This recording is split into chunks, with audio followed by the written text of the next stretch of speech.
Is that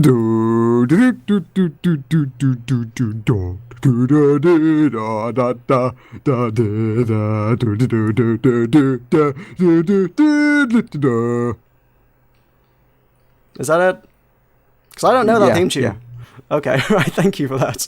The thing is, I don't know that theme tune, so I gather that's Seinfeld. Welcome to Button Mash Podcast. That was our guest theme tune singer this week, Tulkas the Valiant. Rejoice. Michael, our usual Button Mash horse stroke theme tune singer, is missing in action this week, so we brought Tulkas on board purely for singing the Seinfeld theme tune, I believe. Yeah. You can go home now. Yay. Joining us this week, we've also got another extra guest. We have Alzorath. Hello. And joining us, as always, is Will. Hiya. So we've got extra people on this week. Extra fun, extra games to be had. Yay. Cool stuff. So, we are the Button Mash Podcast. We are going to talk about video games and video game accessories. We have the next couple hours. We're talking about our gaming experiences for the week, and then we'll be doing some gaming news and upcoming releases for the upcoming week. So, I'm going to throw you guys in the deep end. You guys, new guys, tell us a bit about yourselves. Okay. My name is... Let's start alphabetical, Alzorath. I was going to say we duel to the death to figure out who goes first. Okay, that works as well. Lightsabers at Because if dawn. one of us dies, it's not even going to be a contest here. I'm a YouTuber. I am on the Strange Lands with Meroka here, and I create all kinds of... I usually go for indie games, but I also do TCGs and stuff like that. And I just never shut up on my channel. No. My name is Tulkas the Valiant, and I'm the quintessence of scatterbrained derpiness. I have a very, very small YouTube channel that I just upload derpy videos onto, and I don't really play any games besides Hearthstone, Minecraft, and Civilization 5, so this podcast about different games will be a wonderful experience for me. Yay! Do you have that as your tagline somewhere? Quintessence of scatterbrained derpiness? Nah, I just came up with that when we were doing a Squirrels intro, and I was like, woo! Yeah, I'd that's recommend my it as new a motto. I've heard I would you use it recommend one... it. Sorry, go on. Sorry. I'd say I'd recommend it as a hashtag, but I don't think anyone would be able to spell it. It's also a I really might- long hashtag. I should Yes. do that as my about page on YouTube. I was thinking it should be on your YouTube page somewhere, because you Yeah. keep using that. I have I wrote that description page 3 years ago when I first started YouTube, and it was a complete unmitigated disaster. So I should probably rewrite that. Okay, thank you. Yay. Okay, cool. And Will, we don't need to tell people about you. They know you. You've been here every week. Yeah, I'm just the quiet one in the corner. He's part of the furniture now. Yeah.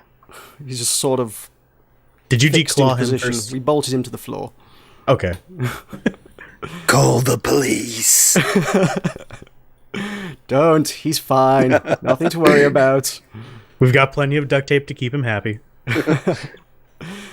Alrighty, so we're going to kick things off as usual with our gaming experiences for the previous week or so. You guys, I don't know how much you delve into depths of gaming, but I tend to go through a ridiculous number of things on any given week. So the last week is usually plenty to talk about from me, but back to you guys. Main thing that's been eating up a lot of my time is Darkest Dungeon, but I know everybody is streaming that right now. I had caught So- that. I even saw Notch tweeting about that earlier, and it's where's that come from? That seems to have come out of left field. It just seems to have popped up one day, and suddenly everyone's like, "Oh my god, Darkest Dungeon!" And I was like, "I have missed a thing here. I have totally missed a thing." I've been It following was, this for a while. It looks ace. It is. It's Is amazing. it as good as it looks? There's some bugs with it, and there's some little tricks that can make it really super easy that they need to fix. But overall, if you play it as intended, it is very, very Lovecraftian. Oh, brilliant. It's like Lovecraft had a baby with FTL and just spit that out all over your screen.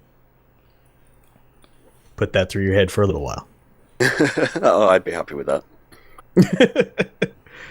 But I have to say my favorite thing is the stress system. Your people get pissed off if they have to wander around in the dark. That'll happen, yeah. And they stress each other out by driving each other crazy. That's interesting, actually. That sounds intriguing. It's really interesting to get a hold of. But yeah, that's been most of my time lately. It's still early access, though, isn't it? Yes, it's still early access. They have 2 more areas to finish, but as it stands, the gameplay is pretty much complete. They're just adding areas and expanding on it. And also, an interesting thing is the game is really easy to mod. I don't know if it was intentional or not. All right.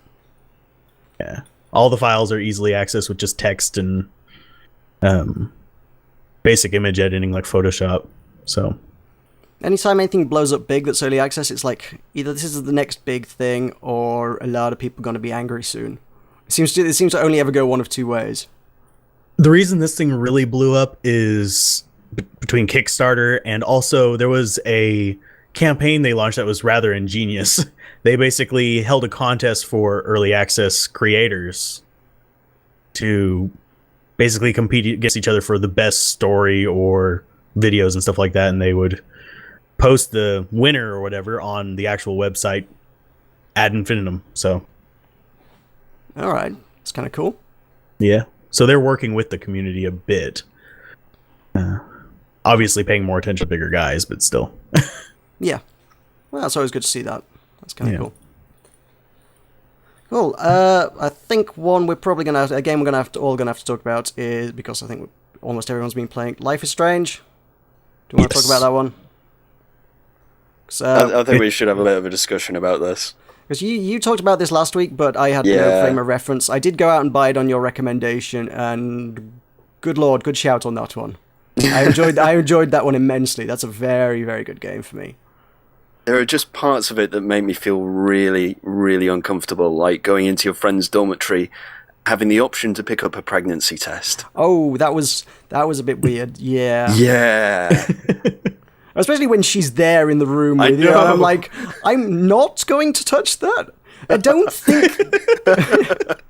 Exactly. Like, even though it's a massive invasion of privacy, it's been peed on.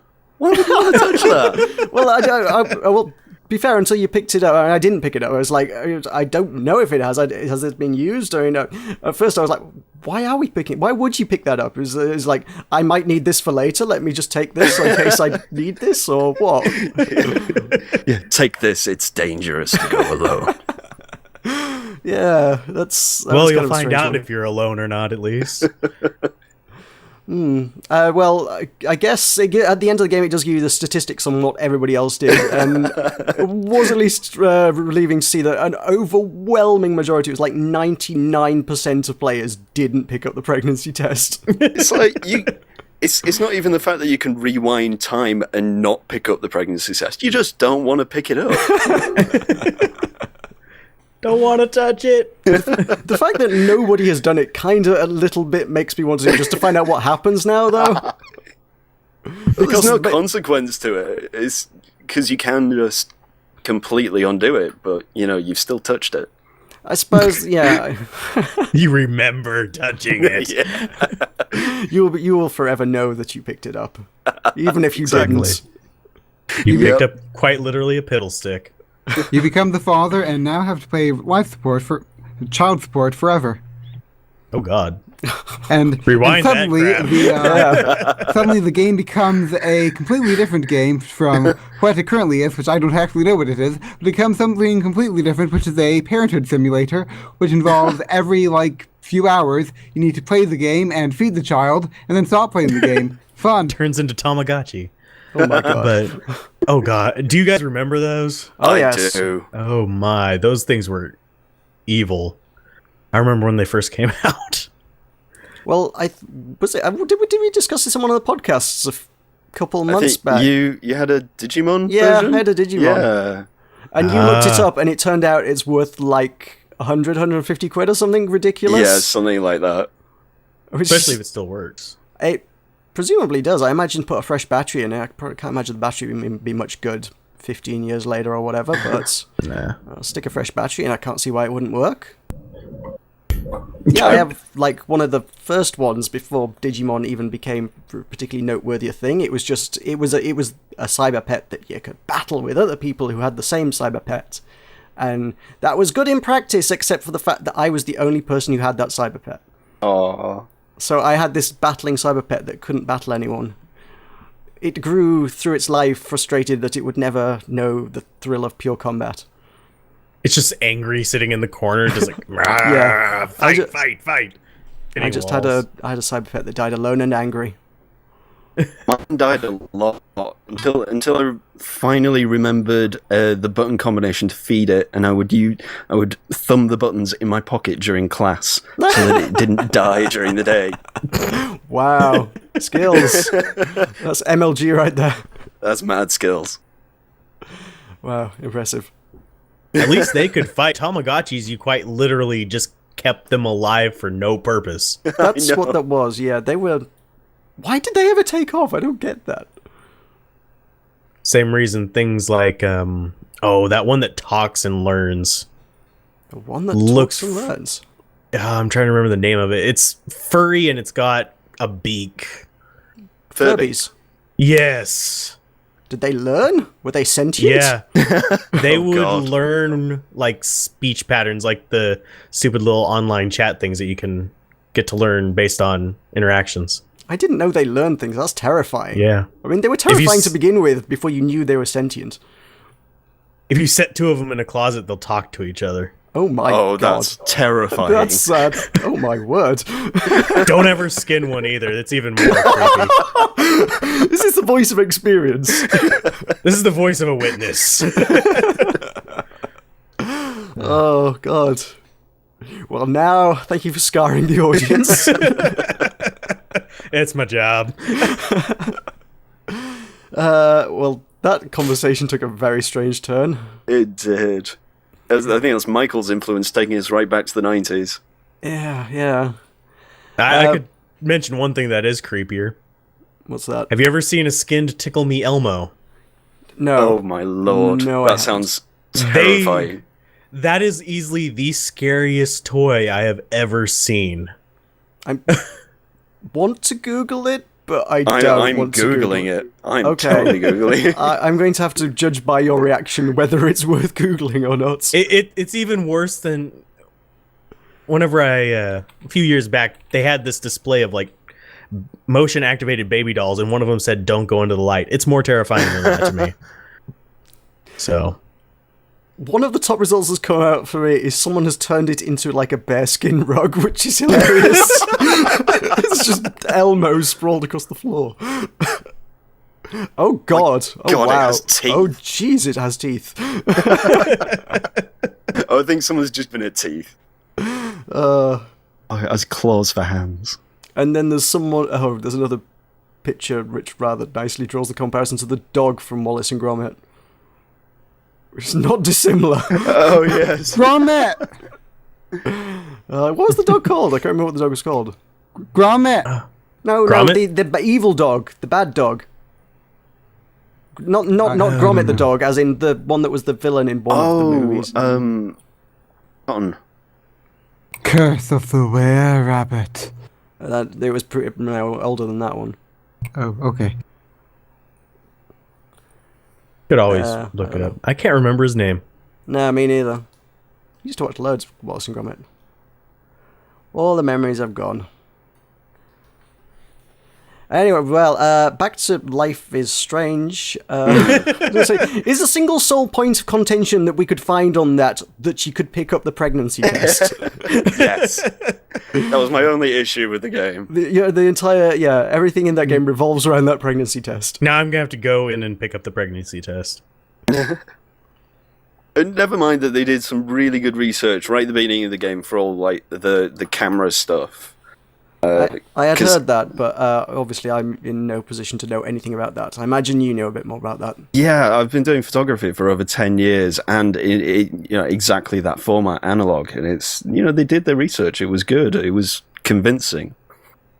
Cool. Well, I enjoyed that in particular. They're pretty good at getting the depth there. It's just a matter of conveying it. The company is, at least. So, I mean, they did Remember Me, which feels like Capcom rushed them out on it, but the game itself had a lot of like depth in the characters and stuff like that. It just didn't get a chance to explore it because of how limited they were with how far they could go in the game. I hope Square actually lets them go as far as they need to with Life is Strange. Well, I never played Remember Me, so what kind of format did that take? Because again, it's one of those things that everybody's like, oh yeah, it wasn't that great, no, it's a bit mediocre. So what was wrong with it then? Basically, I say pick it up on sale, $20 USD. But the game itself was just kind of a mediocre brawler. But they had these little segments where you could go in and you'd change memories that just really was a awesome mechanic that's worth experiencing. Life is Strange borrows from it from a little bit with the time rewinding thing, but you could actually break things, move things in the scene just to change things ever so slightly. You could take the safety off of a gun, for example, to see how that would change the scene, see if he would shoot his girlfriend. This is like the first one that you ever do, so it's not spoiling too much, but the storyline was, it guided you through, but you saw all these things off in the distance. You're like, I want to explore that. If only this was like Skyrim. Yeah. But it just wouldn't let you explore quite as far as you wanted. Right. So because after playing this, I would be quite tempted to see what their other works are. So yeah, okay, maybe it's when worth on checking sale, out then. on sale. Yeah, All right. Not, I wouldn't buy it full price. I can't recommend that. I shall have to keep an eye out for it. Although, bearing in mind, I have so many games in my Steam library, and maybe that I own it and I don't know about it. Let me just check. How many games do you all have in Steam? 595. You have me 200 beat. 203. 500 number. even. All right. I have 15. Well, I think I sent there's you many 2 of more those. sales. Yeah, Alzorath has contributed. Alzorath contributed. Yeah. Thank you, Alzorath. You're welcome. I've just I'm spent I've spent a lot of time buying bundles for next to nothing. And it's just like, there's 7 Steam games. Let me just claim all of those. There was a phase And you where I only was just play like 2 of them. if that, it'd be an astonishing amount of them. I probably haven't played any of them. Yeah, 5 out of the 15 I've never played, so... I've you're well on actually your way then. tried the vast majority of the games that I have. I've tried them. Just not for more than maybe like 10 minutes. Occasionally, just for giggles, I'll go through my list just to find out what I don't even recognize. I find quite a lot. I'm proud that I don't own one certain game, Bad Rats. I don't own that one. I don't own that one, no. That's one of those things you just gift to people for giggles. Yep. So, yeah. I've got... What have I got? A lot of things that I'm not sure what the heck they are. I think you have a problem. Me. Oh, I do have a problem, yes. Very much so. I have a few alphas too, but I don't know if you should count those or not. The ones that they send out to people to test. Right. Yeah. Well, it This is counts called if it hoarding. stays in your library, doesn't it? Oh, yeah, I'm a Yeah. game hoarder. I was like, if it stays in your library, I count it. It's if it's like a limited time thing and then it becomes invalid. That's a word. Then yeah. I don't know. Too many games. Yeah. Too many games, not enough time to go through them all. Oh, good lord, no. You do occasionally see people like, I'm going to go on a quest to completely defeat my Steam library. I'm going to go through and play every game to completion. I was like, yeah, good luck with that. You do that. I'm not doing this. I would be dead before then. Yeah. There's a website where you can actually find out the number of hours that you haven't played. For every game that you haven't played, it will calculate the number of hours that it would take you to finish that game and all the other games in your library. Really? Yes. I want to see that and I don't at the same time. Yes. And it will also give you a suggestion of to what you could use those hours for. Oh god. And it's rather horrific when put in that context. I'm curious how it utilizes games that don't have an end. This is true. Well, presumably it would, I don't know, you'd have to kind of calculate like the average amount of time a player would sink into it if they invested their time into that. For, let me see. Because I have the entire You Don't Know Jack library. Okay. That would take me forever. I mean, you right. have the same problem with any game, even games with, like, quote unquote ends like, I don't know, Skyrim or whatever, like you're going to have that sort of problems because it's an interactive medium. You just sort of need to try to snowball it as much as it can. And I imagine that if you're on your scale, which is like hundreds and hundreds, then I imagine that the average would be pretty close. Yeah.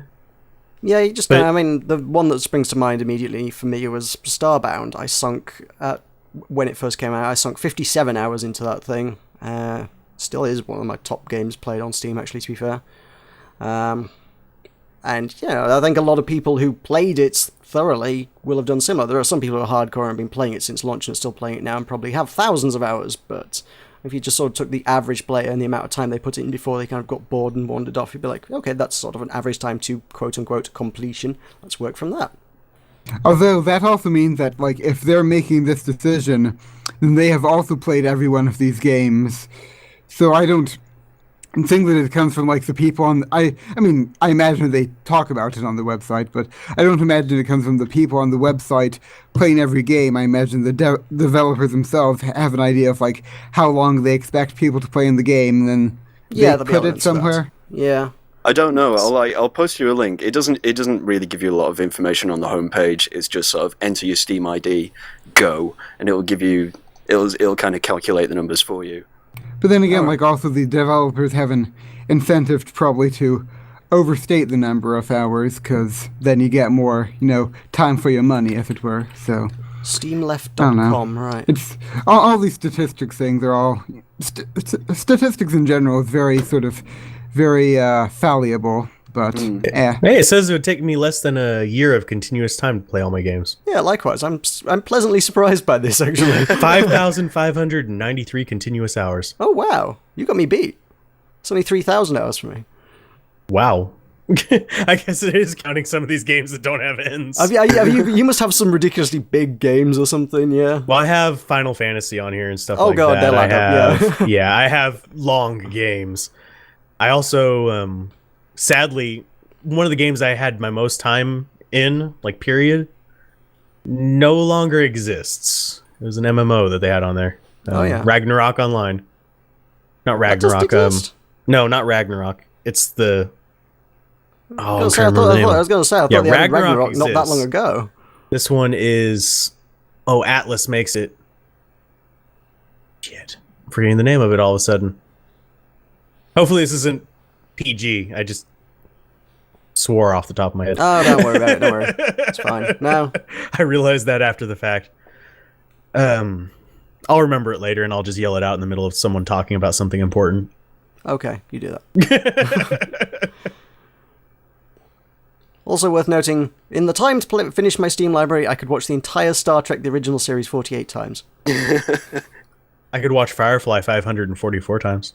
Yeah, I've got 1,441 continuous hours, and I could watch every episode of South Park 15 times. Wow. You'd be sick of that, bad.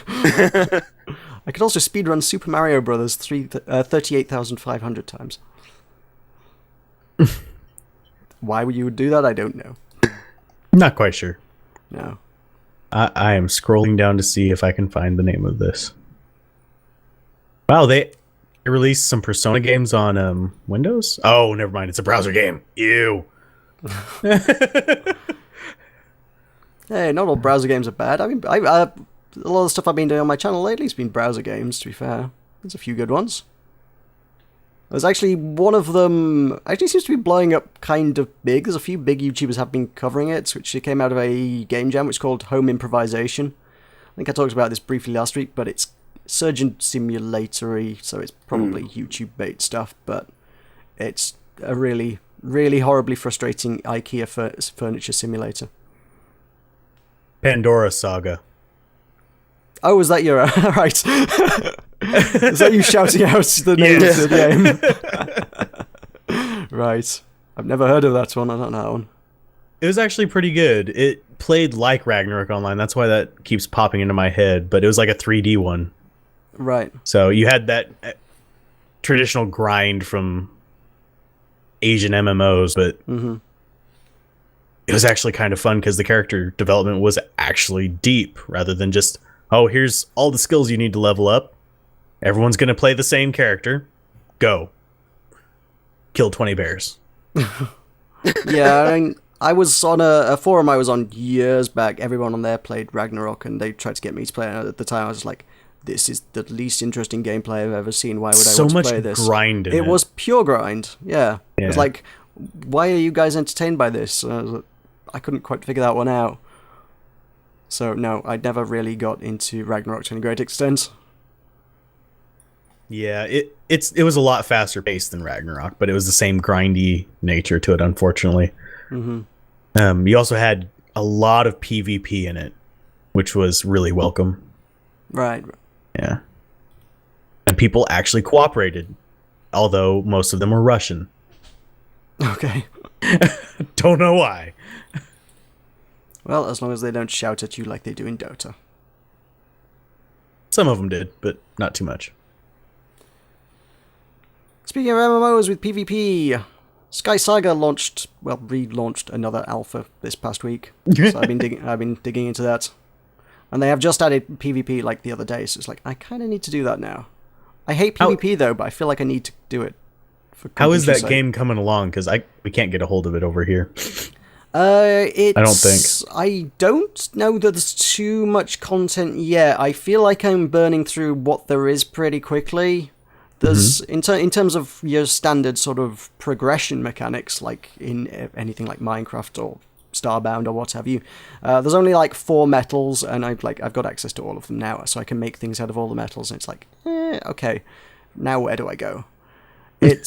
I think it's driving more at the social thing, and until more people that I know get access to it, there's no one I've got to play with, so it's still me roaming around doing stuff on my own. And the bosses, they recently patched it, because previously the combat in it, all the NPCs were awful. You can just sort of sidestep all their attacks. It's like, oh, it's lunging at me, sidestep, stab, stab, stab, stab, stab, and they die. And that goes for bosses and stuff as well. And they recently did a combat change. It's like, now things can hit you, and they hurt when they hit you, quite a lot. So now I've started dying. Now I've started dying, which, well, that's not a good thing, because there's only like a limited number of lives. I have no idea how you get more lives. That's strange. What happens when you lose them all? I don't know. I haven't got that far yet. You kicked I off don't the necessarily beta. want to. Well, no. Well, I think it's more akin to the Spiral Knight system. Obviously, Will be familiar. I don't know if you two would. Which is to say, basically, you've got a limited number of tokens. When you die, you can basically redeem a token, and it brings you back to life in combat, full health. And it's like, go again. And if you die again, you keep burning through tokens until you run out of tokens, or give up, or kill the boss. And it's the same system, except this one, you start the game as like, here's 5 tokens, go into the world and do things, and if you die, you lose a token. And I don't know where you get any more from. I'll have to be really careful, because I've got access to this game now. Oh, you've got it now. Oh, excellent. Yeah, so I'm going to have to give that a play this week. Let me know when you do. I'd like to do some video with you. All right. I'm free if you're tomorrow. Up for that. I was going to say, if you want to record anything. Yeah, totally. Yeah, I could go for some. I can't stuff. imagine the life thing being like a complete failure state from MMO, especially if it's social based. Well, like I say, it's a very similar deal to Spiral Knight's one. It's kind of, if you've got no tokens, it's not that that's the end. It's just go home, and you don't get any loot from the run. At that point, it's everything that you've done in that particular instance. You don't get any of your loot. You go home with your basic equipment, and you can start another world. You can go for another run, and you'll get your life and health back once you get back to the world hub. But anything you do in that particular world, you lose. So you can always go on another adventure, I suppose. So it's not the end once you run out, but it's not going to be fun once you run out. Okay. I think you're gonna be treading on eggshells the whole time you're out of tokens. Okay. And I'm presuming it's going down the free-to-play model of, here, buy tokens. Okay. Oh. Which is fine if you do it right, but of course then I think that's also puts the seed of doubt in a lot of people's mind, where they're going to be, well, have they made it intentionally excessively hard so that we're going to go through more tokens? I don't know. But Yeah, then some that would people be quite one like thing the I'd be challenge. suspect of. Because Because at the minute, I'm wearing gold armor, which, according to some of the folks on the forums, is probably one of the best armors. I think I've got the recipe for a much higher level armor, I think, which is requires me to level up a bunch of blacksmithing skill, which the skills are a bit of a grind. It just involves making a lot of crap for no reason. It's like, here, make 5 metal gloves, and it's like, I only have 1 pair of hands! Why do I need to make 5 pairs? It's the Diablo effect. You always need more pants. But it's got a repair system. If they break, you just repair the ones you've got. You don't need to make 5 of them.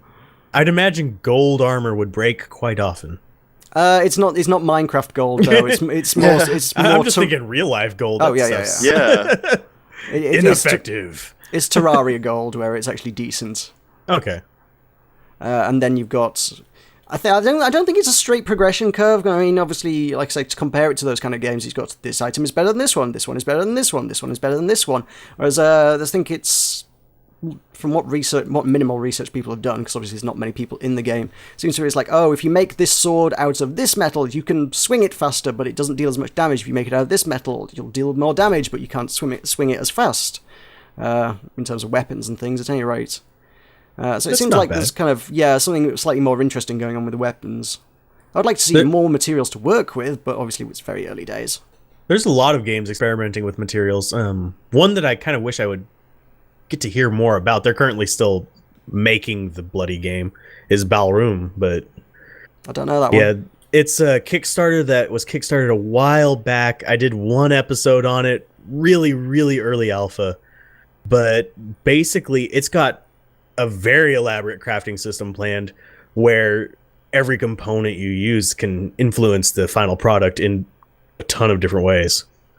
So basically, you make a sword, every ingot you get changes how it's going to act.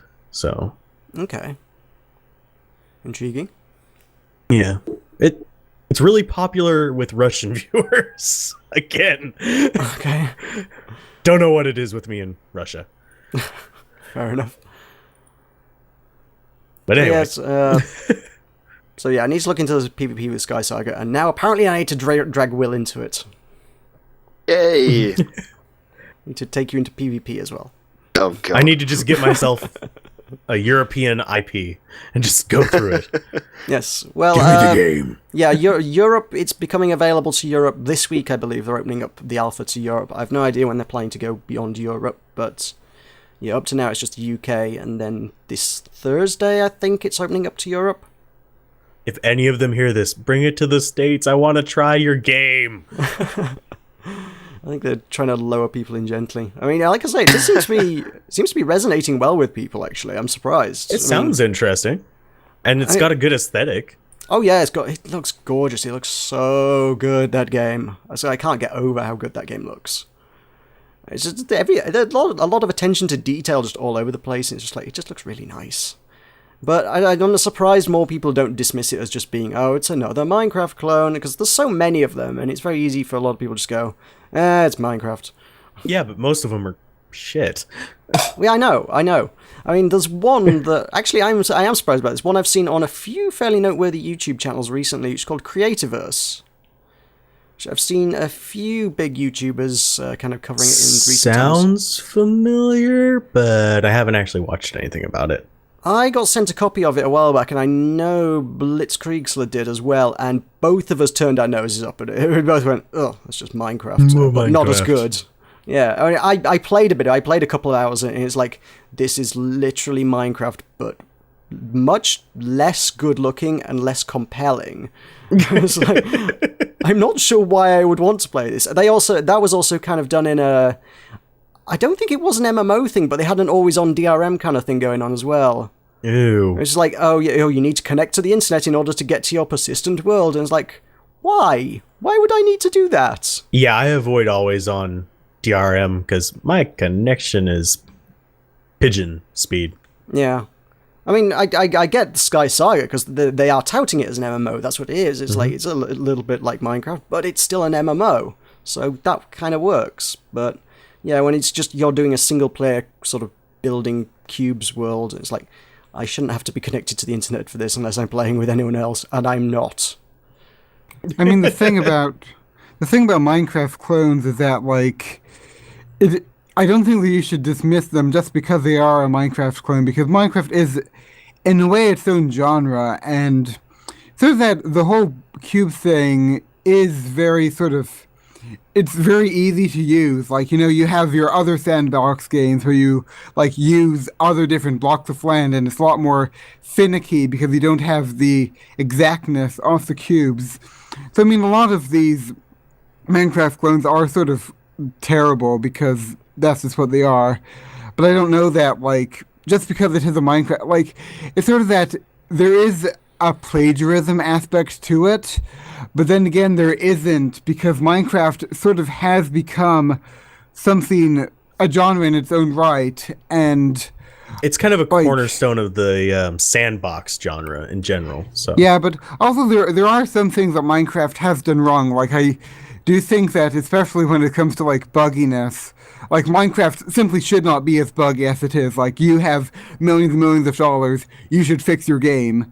And like I do think that it's sort of like, you know, everyone like, I don't know, Game Bill Gates complains about like Star Wars being ripped off of things and other things being ripped off of Star Wars. But really, like, if you're able to make something that's better, then who cares where it's come from? Like, if it is like plagiarism or like copyright suing, then, you know, you sue them in the courts. And like, if the game itself is, I don't think that like you have to judge a game on its own merits, not just like if it's similar to Minecraft.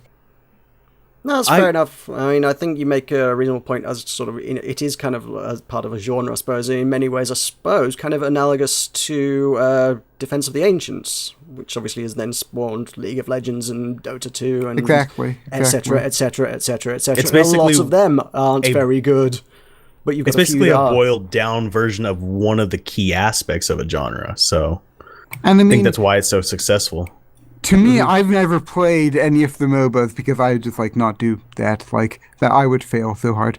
But I mean, to me, I'm I've still sad seen- about Dawn Gate. Yeah, that's. I saw some videos of that. I never got Looks into that, cool. but it looked interesting, yeah. I But I loved mean- the character that piggybacked. I was like, I have not seen that in any other MOBA. If anyone sees it, tell me. But What was that? there's a single character in Dawn Gate that you could actually, it was a normal character for the most part, but you could target one of your like friends and you'd basically go like inside of them and they'd be like moving around and you could attack from basically piggybacking on the character, and whenever you jumped out of them it caused an AoE kind of effect where you landed. It was really intriguing and odd to play because while you were inside of them you had no control. You gave them a small buff. You could change that buff by improving a skill. The mental was picture just- you've just conjured up there, though, is an alien chestburster for me. Kind of, except without killing the host. But usually the host was dying whenever you jump outside of them. Right. And if the host did die, you'd actually spawn where they're at. Weakened, but it was still this weird dynamic that I don't see in any other MOBA that just really drew me in. And I was like, you're closing the game? I suppose That's quite strange. the thing for me about MOBAs is sort of that, like, look, like, I've seen videos of LoL and Dota, League of Legends and Dota 2. I don't know. But it's sort of that, like, for me, looking from the outside, I genuinely can't see any difference between LoL and Dota 2. And I'm sure there are many differences in that, like, obviously they're both good games or people wouldn't play them. But it's sort of like, that's very similar to Minecraft clones, in that I imagine that you can just play a game for like a minute and be like, this is like Minecraft, only worse. But it's probably the case that, like, once you get into the game more, like, there is probably at least one thing in the entire game, at least one thing that they do better than Minecraft. And I mean, is it a better game on the whole? Probably not. I mean, Minecraft is a very good game. But, like, it is very easy to just sort of dismiss things as being inferior.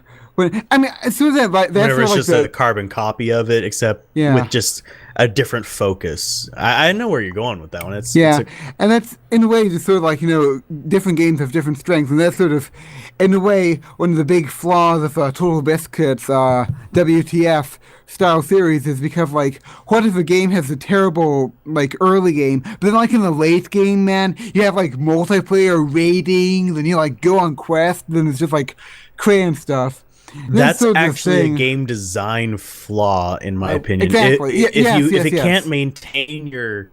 If your game can't maintain you through the early stages, there is something wrong with your design in the basics. So. I do think that the early stages are more important in that regard. It's like, I suppose oftentimes it can be the age-old sort of conflict between sort of complexity of gameplay and simplicity. Like, I don't know, like Civilization 5, you can have the most complex game mechanics in the world, but if they're too complex, then no one will take the time to learn them. On the other hand, if it's too simple, then like all the everybody's going to use it. Yeah. Then people will go to a competing product when they feel like they want more depth gameplay. So there is, in a way, sort of a tension between that sort of thing, and obviously, like early game is, a third of the game, generally speaking. And that's one reason why I think Blizzard is probably one of the best ones to look at for aspiring game developers, because their single player campaigns on things like StarCraft, Warcraft, and stuff like that are an excellent example of how to take the complexity of something, say, an RTS like StarCraft, which can get extremely complex down to where you're measuring your, speed down to just the clicks and seconds. Whereas in the storyline, you're slowly building up. You learn what the Marine does. You learn what the different buildings do. And it builds you up to this big, complex thing very slowly, very carefully. Whereas some of these Dotas just drop you in and say, go! Without giving you the understanding of how complex your characters can actually be and the different abilities can actually be, the items and stuff like that. And you see this with a lot of competitive games where they just say, throw you in the deep end and say, swim. I think with Dota 2, have they not tried to sort of counter that a bit? There is, I believe there's a bunch of tutorial type stuff, yeah. But there is still a lot of complexity to get over, and don't get me started on the control scheme of Dota 2. That's the only thing I don't like about it. Yeah, I mean, the camera. That's another thing to discuss, I suppose, is the sort of the way that games these days often like are dispensing with the tutorials. And it's like, with Minecraft, like, to learn about Minecraft, you have to go to watch a Let's Play or go to the wiki or something like that. Yeah, a lot of games are doing that right now for some reason. Another big thing is that I started playing some Don't Starve, some because the worthy Alzorath was so kind as to gift it to me. And it's just like, I've seen plays of the game, but like I don't really know what to do. Like there's crockpot recipes that there's no real way to find out other than trial by error. But the problem is with Don't Starve that the slightest mistake can send you teetering into the abyss. So sort of like I don't want to have to experiment and learn the game mechanics myself, because then I will die. And like if I spend my life learning this tiny game mechanic and then I have to spend like an hour getting back to that same spot to learn another game mechanics, I think Don't Starve Together is including, like, if you have a world, I believe you can respawn back into it or something like that, can't you? Well, I don't have a whole lot of experience with it. I've been watching the Brian and Berg's Don't Starve series. Berg is a friend of Dr. Brian Lorcan and Levin, and you can do that. Like because like different players can obviously revive each other, and I think that the touchstone thing works. If like I don't know, but yeah. There's like a gate thing where everyone enters at the same gate, so it's sort of. There's in a way a set spawn point in that way, but yeah, it is sort of very important to get. I'm trying to say that like that initial, because last summer, because I'm a wonderful college student, I had a class on the Pacific War where we all played war games like as are used by the United States military to simulate the Pacific War. It's sort of like, every game, we play for 2 hours, and every game has its own specific set of rules to simulate the exact conditions of that battle in that, like, little island on the in the That Pacific. actually would be kind of an interesting thing to take on as far as possibly creating a kind of sample game, like an online game where you'd have basically scenarios you could assemble. Yeah, there was a book that was like talking about it. It was cool. Like they went like on a rant about how Rome Total War was terrible. It was glorious. But and it's like Rome Total War is like my favorite game ever, and I was like, yeah, good guy, yeah. But I mean, it's sort of like that is an example of the thing where like it caters to a bunch of diehard war enthusiasts. And, they have to have complexity. But then again, like, their tutorial is just a 20-page rule book that they give to you and say, read this. And so, like, that's the problem in a way, that it's very important not to neglect the tutorial because, a lot of times when people, at least when YouTubers that I've seen start playing the game, they will not go into the tutorial. They'll just like start the game. They're like, we know all this. We'll like do whatever. But like there's like people like me that are like derpy and terrible at everything. So sort of like I do think that it's sort of, and even for like younger players, I guess it's not for like mature games, but even for like it is very important to not neglect the tutorial. And if like Chivalry, it is done. I don't know if like Chivalry or the other one that was identical to it, sort of like sort of yeah. Yeah, I think I know which one. Mountain Blade. No, the No? Guns, the War of the Roses one. Yeah. Yeah, that's Mountain Blade. Really? I believe isn't War of the Roses an expansion of Mountain Blade? I don't. Well, there's. I thought there was a War. I thought there was a War of the Roses game. Yeah, there's like standalone War of the yeah. Roses, and then there's standalone War of the Vikings, and I mean, I might be thinking I of don't something know else. anything, but yeah. I'm not too up to date on that genre. There is a Neither am I. free-to-play thing called War of the Roses. Yeah, Not that's sure. it. Is that Yeah. the is that the thing? Yeah. Yeah, that's it. Yeah. Oh, it just showed up as DLC. Yeah.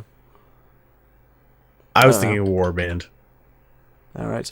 The one thing that I was googling through most of that whilst you were talking. But there is a one thing War that- of the Roses mod for Mountain Blade. Well, the one thing you picked up on was just the historical accuracy. I was like, there was that TV show that you guys probably haven't seen because it was on the UK, where I know they used some game for it, and it was like, oh, we're going to recreate historical battles. Decisive Battles. No, Time Commanders. Time Commanders is the one. Yes, Oh, yeah. It came Rome over to Total War say so. had Decisive Battle and Time Commanders were two games that were based on it. I Yeah, believe I that Time found that through Commanders Google, was but the yeah. game show one, where like you have two different teams, and it's like basically these people who've never used a game, played a video game before, and they just sort of have to try to command the game against each Against other, I suppose, using the historical games. Basically, it's just Rome Total War. It's just It a was, game yeah. show about people playing Rome Total War. And I enjoyed that game show because I love Rome Total War and I love noobs. So yeah. Well, at the time when I watched that on TV, I thought that was great. I didn't realize it was actually based on a real game at the time, though, or anything. And it was just you going Yeah. on about trying to historically accurately recreate battles. It was like there was a TV show that did that used a game. That is I ended up having to look that literally up. just Rome Total War. Like I think Yeah. they like I didn't know that. apparently I've like they weren't allowed to credit Rome Total War in the show because of like Really? the BBC's rules at the time against product placement. But that is like Wow. what the difference between the show version and the actual game version is like they changed something to allow different camera angles, and that's literally it. Like that game is literally just Rome Total War. So if you say- like that show, then you should play Rome Total War, and I'm going to play Rome Total War on my channel at some point if it's the last thing I do, because Rome Total War is the best game in the history of all games. Only reason I won't play it is because it's published by Sega. I love Sega, but they're very predatory lately, so That's sad. yeah, look up Save Our Shining or the Shining Force fiasco. Oh, I mean- yes, that thing. I mean, Yeah. the Total War Rome 2, the most recent game, was Yeah. when it was released with a buggy like terribleness, and it took like That's- 2 months to get it into playable form. I think Which is that's like, unfortunately the road that AAAs are going. They're being pressured to just release things so frequently. Are you all right?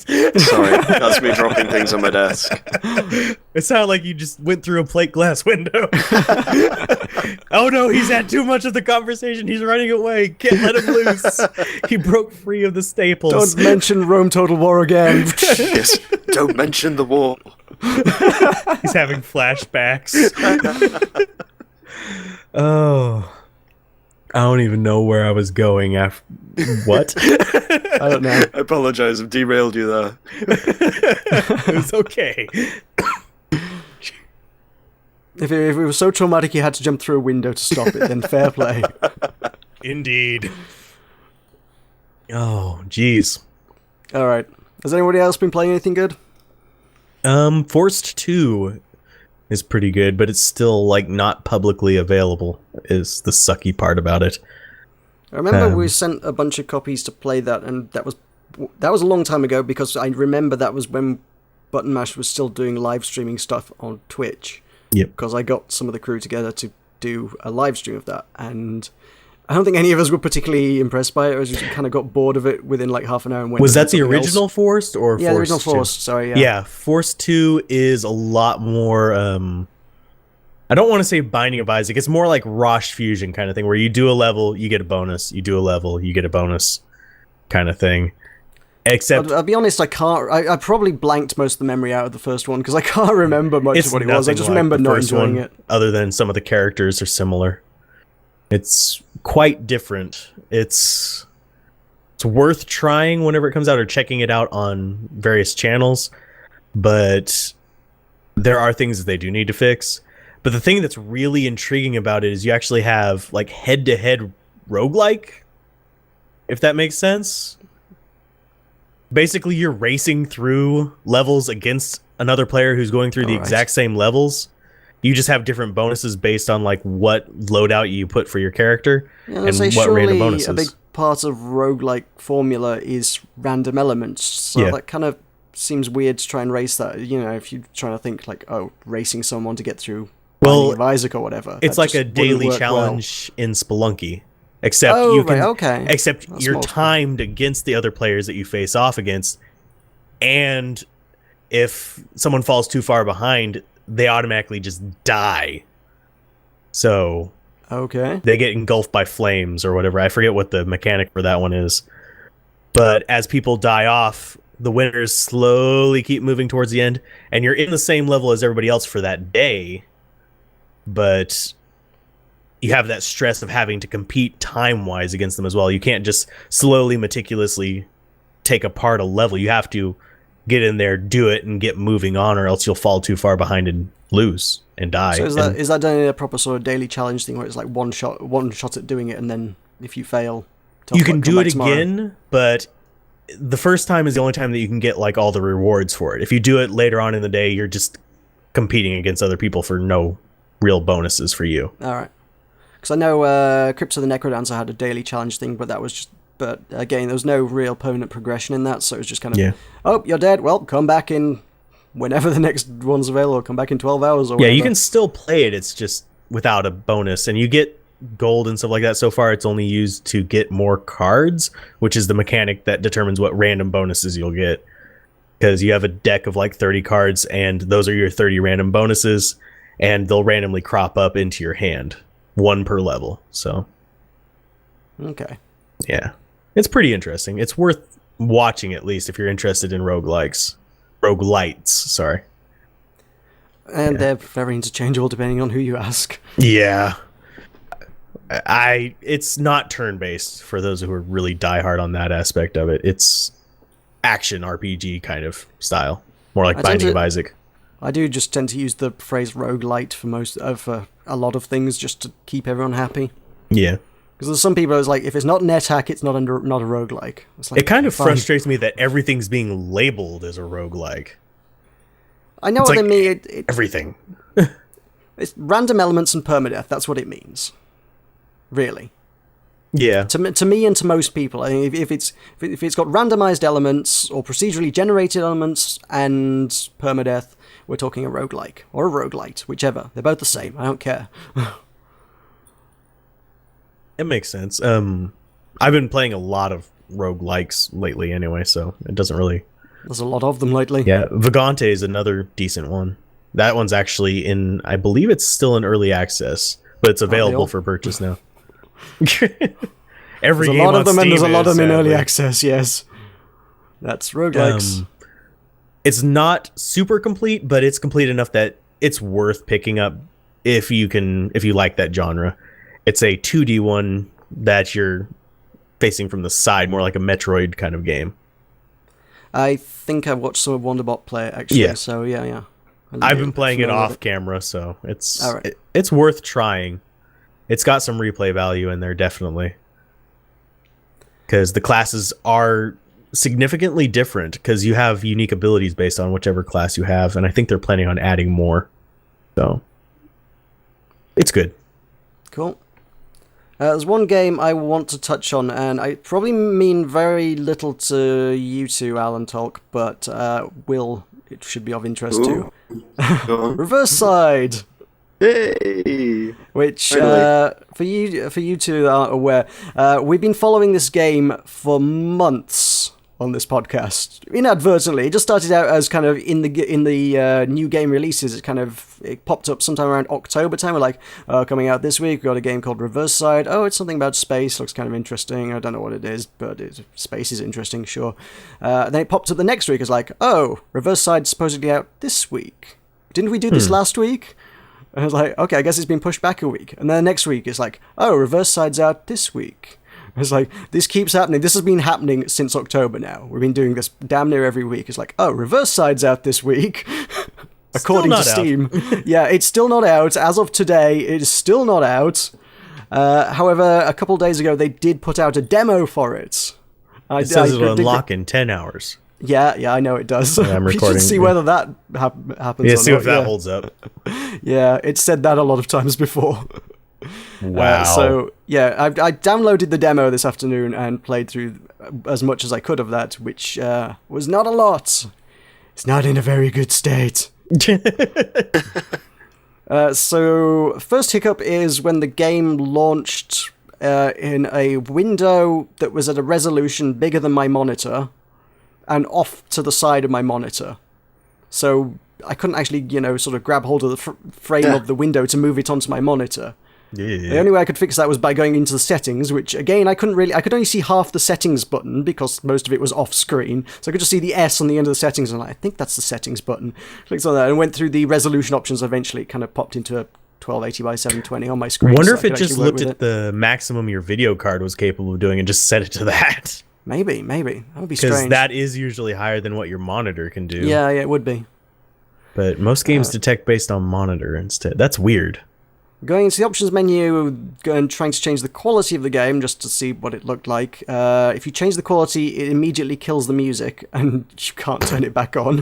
What? I don't know what that's about.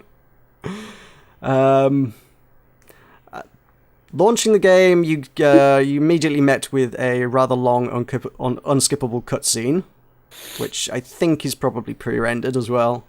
I hate unskippable cutscenes. Yeah, there's nothing even particularly interesting going on. It's just like a minute and a half of just a spaceship drifting through space with the logo of the game. It's like, is it like the minute? Okay, can we get on with it? It's like the beginning of Spaceballs. It's just the ship. It's been a very long time. Forever, just one long ship for about 5 minutes. I don't remember that. It's been a very long time since I've seen Spaceballs. Love that movie. Brilliant. It's a classic. Yeah, that goes on for a while. And then when you get into it, it's kind of got this... The fantastic phrase I saw it described as on the Steam forums was a first person's parrot view. What? Which is the camera. At first, you're like, "Oh, it's a first-person view." Then, as you walk around, your neck comes into shot. The camera is attached to the person's right shoulder. Okay. It's really bizarre. It's like, oh, this is strange. It's first person's parrot's view. What? It's kind of strange. And honestly, I didn't get much further than that. It took me a long time to figure out how to get out of the room that I started in. I don't know how I did it. The door just didn't open for a long time. I'm like, one of these keys must open the door. There's like this symbol by the door that looks like you should interact with it. Press the button to open the door or something. Is it E? Is it F? Is it R? Is it Control, Shift, Enter, Mouse, all the mouse buttons, space, jump, do all the things? No. It's all the buttons. Nothing did it. Eventually I was like, ugh, and then turned around and the door just opens on its own. It's like, what? You just had to look at it? Well, I had looked at it several times. It's just that one time when I looked at it, presumably at the right angle. I don't know. Must have given it those sexy eyes. Hey, door, how you doing? Ready to open up for me? Hey. And then it scurried away in fear. Just walk up to it and go. Oh god, that'd do it. No door can withstand.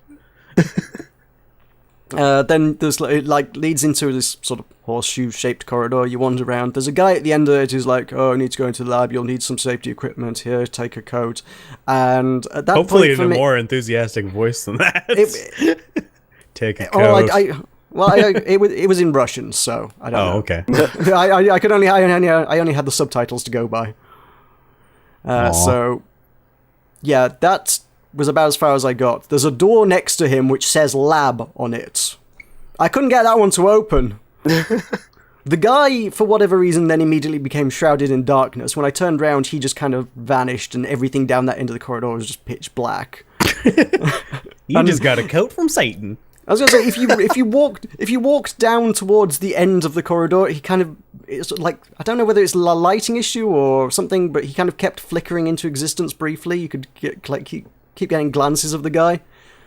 I also found if you sort of ran up against the lab door in some vain effort to try and get it to open like the previous door, you could kind of stick your face through the wall and see through the door. Wow. Is this game made by like Cthulhu or something? It's made by Russians. I'll leave that up to the viewer to determine whether the two are comparable. Quite possibly. So it's not great. And I just get that was at that point I'd been at it for like 12 minutes. It was like I just gave up in frustration at that point. It's like I have no idea how to open this door. I give up. You walk away, the door opens. I did. I recorded that as well, so there will be a video going up on my channel.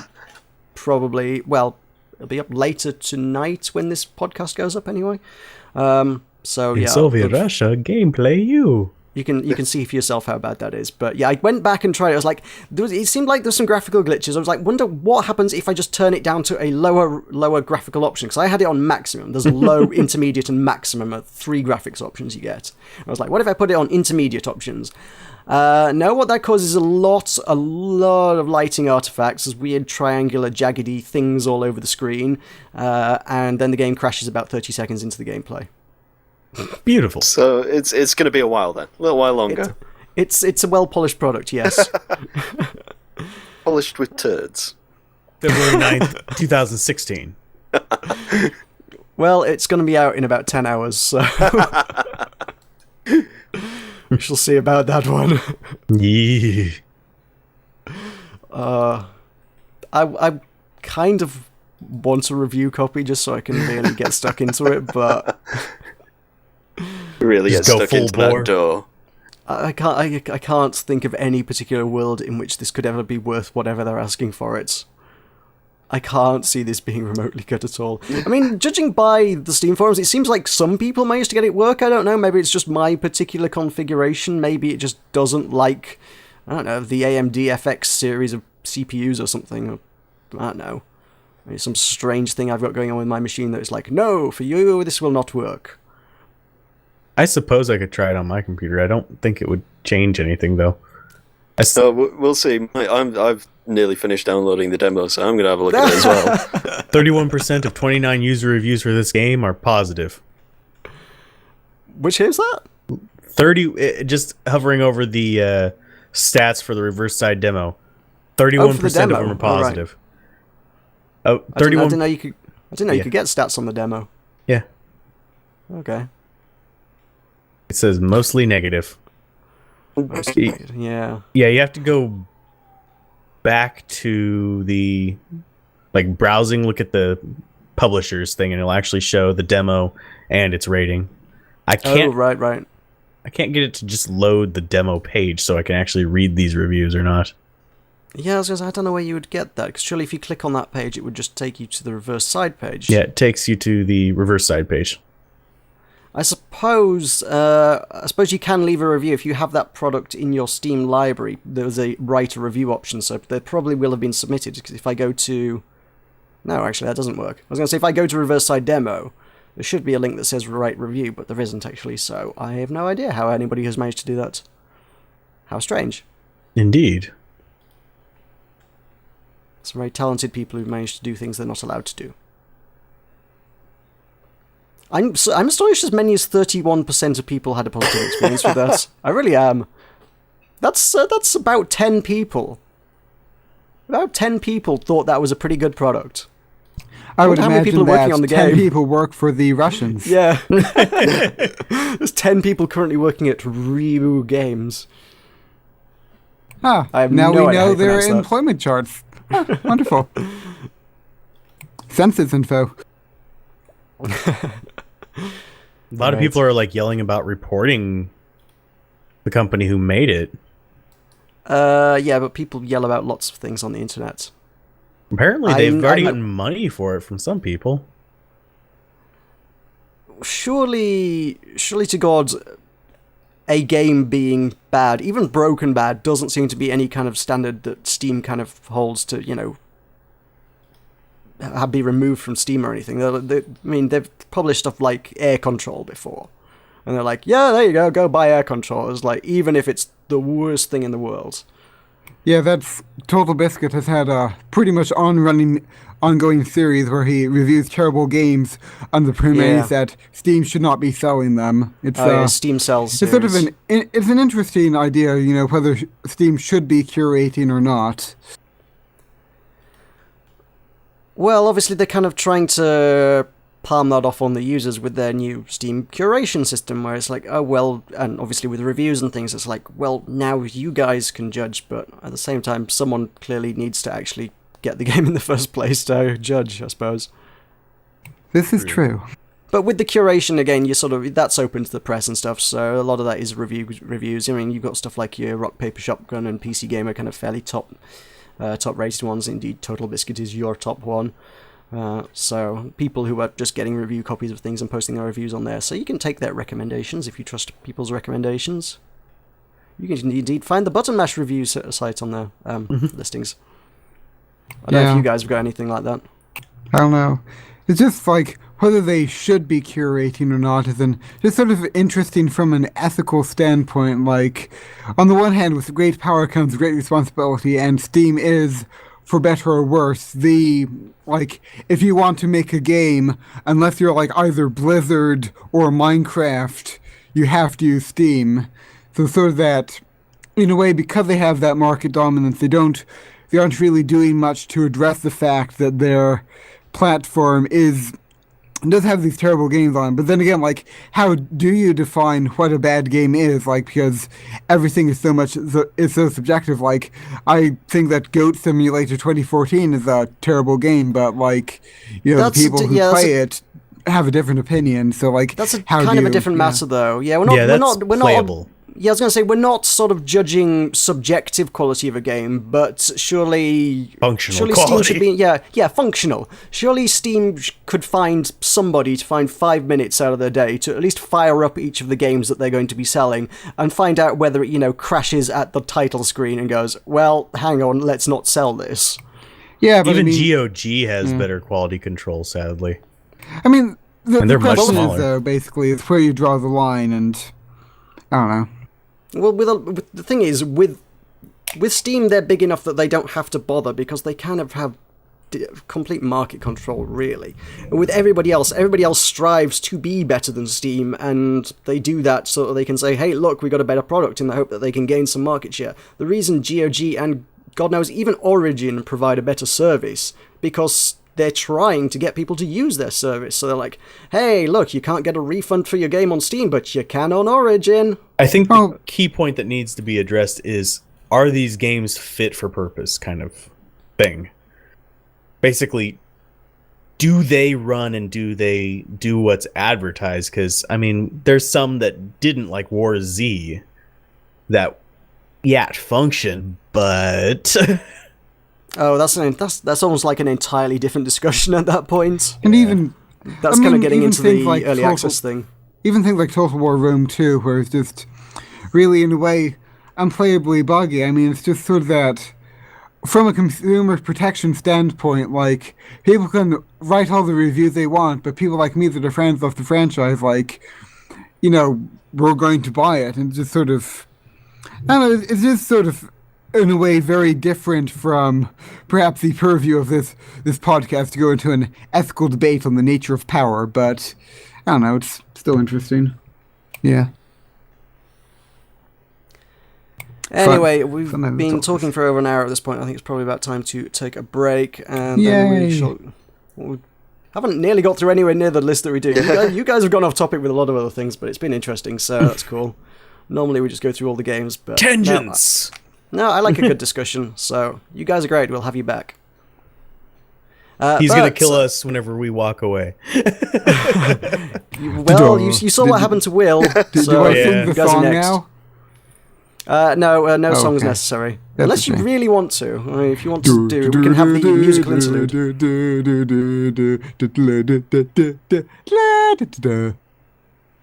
Thanks, we'll be right back. Button Mash Podcast is back. Okay, yeah, that did sound awful. I'm quite Button mash! Button mash! Button mash. Let's stop that I now. have to just go with that one. Oh, it's all going in. Take 37! Yeah. No, welcome back to the Button Mash Podcast. We're going to do some gaming news and some upcoming gaming releases for the coming week. So, welcome back. We are back with Alzorath and Tulkas and Will. Rejoice. Hello. We've all got refreshments. I hope. Liquid in my Meroka has goblet. tea. I have tea. Like, This is well established things, that I'm a like tea drinker. tea. We had a bit a few weeks back where I went into great depth about the kind and type of tea and what my preferences were. So people, I think, should hopefully be well aware that I'm a tea drinker. I'm a tea, coffee, and beer drinker predominantly. It seems to be so. There's a lot of people like, oh, this is my drink. It's like, no, as long as it's tasty. I'm passionate about all the drinks that are tasty. I like fluids in my face. I do. Yep, that's one way of putting it.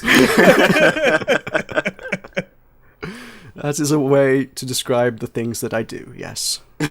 Indeed. Alright, gaming news then.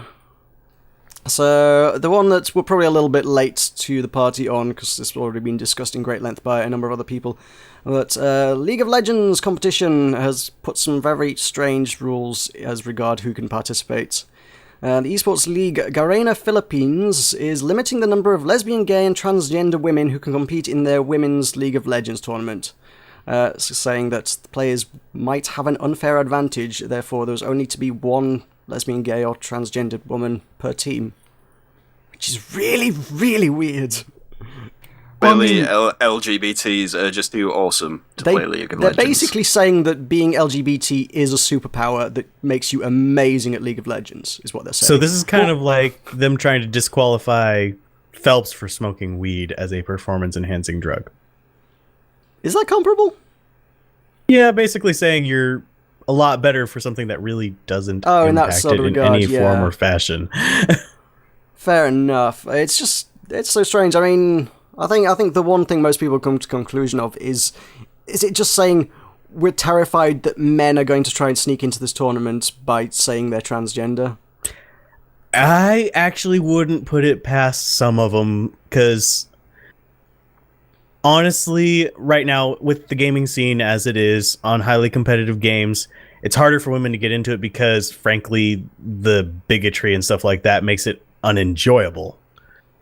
So the ones that do stick around are usually either like really, really good and want to compete against each other, or they're more casual and they just want to keep playing on the side. So you're going to have some people trying to get in there to get the passes on the more casual players and then fight the more limited. I thought the kind of fighting versus- games were supposed to be the ones that were kind of a bit more harsh, because you can kind of see these tournaments where women just sort of walk out because people on their own Dicks. team are being just complete dicks to them. I mean, it's all games. It happens in really. all games online, unfortunately. Yeah, but I thought in your more strategic stuff, I thought generally women were kind of better accepted in the sort of your esports level kind of strategic. I mean, games. People they are are okay, better yeah, they're very accepted, skilled, but- so we can respect that. I think it's important to recognize here that, like, this is a tournament being held in Manila in the Philippines. So, like, that is a very, I've Different never culture been than to the what we're Philippines, used but to. I imagine it's a very different place culturally. So, I mean, I don't think that, I mean, obviously, I don't know, like, the League of Legends scene, but, like, I imagine that this is a for-profit event who, like, if all that has to happen is some dude says that he's, like, that he's gay or that he's, I don't know, like, a girl, like, whatever, and, like, gets into that, then that would be an unfair advantage if he's playing against less skilled opponents. And then if he wins due to that, then that's clearly an abuse, and that's clearly something that should have steps taken to counter that. I should note that I'm personally against the fact that they're even having just an all-women league. Why not just have everybody compete on the same playing field? I can understand, yes, it does attract more women in there because they don't have to deal with all the bigotry and stuff like that. I think with the Sonic But games skill-wise. like League of Legends, when you actually look at the top players, though, is generally the leagues are genuinely dominated by men. So, like the top 100 players or so, I don't think there's like any women at all. I mean, There's There's some really high-end female players in League of Legends.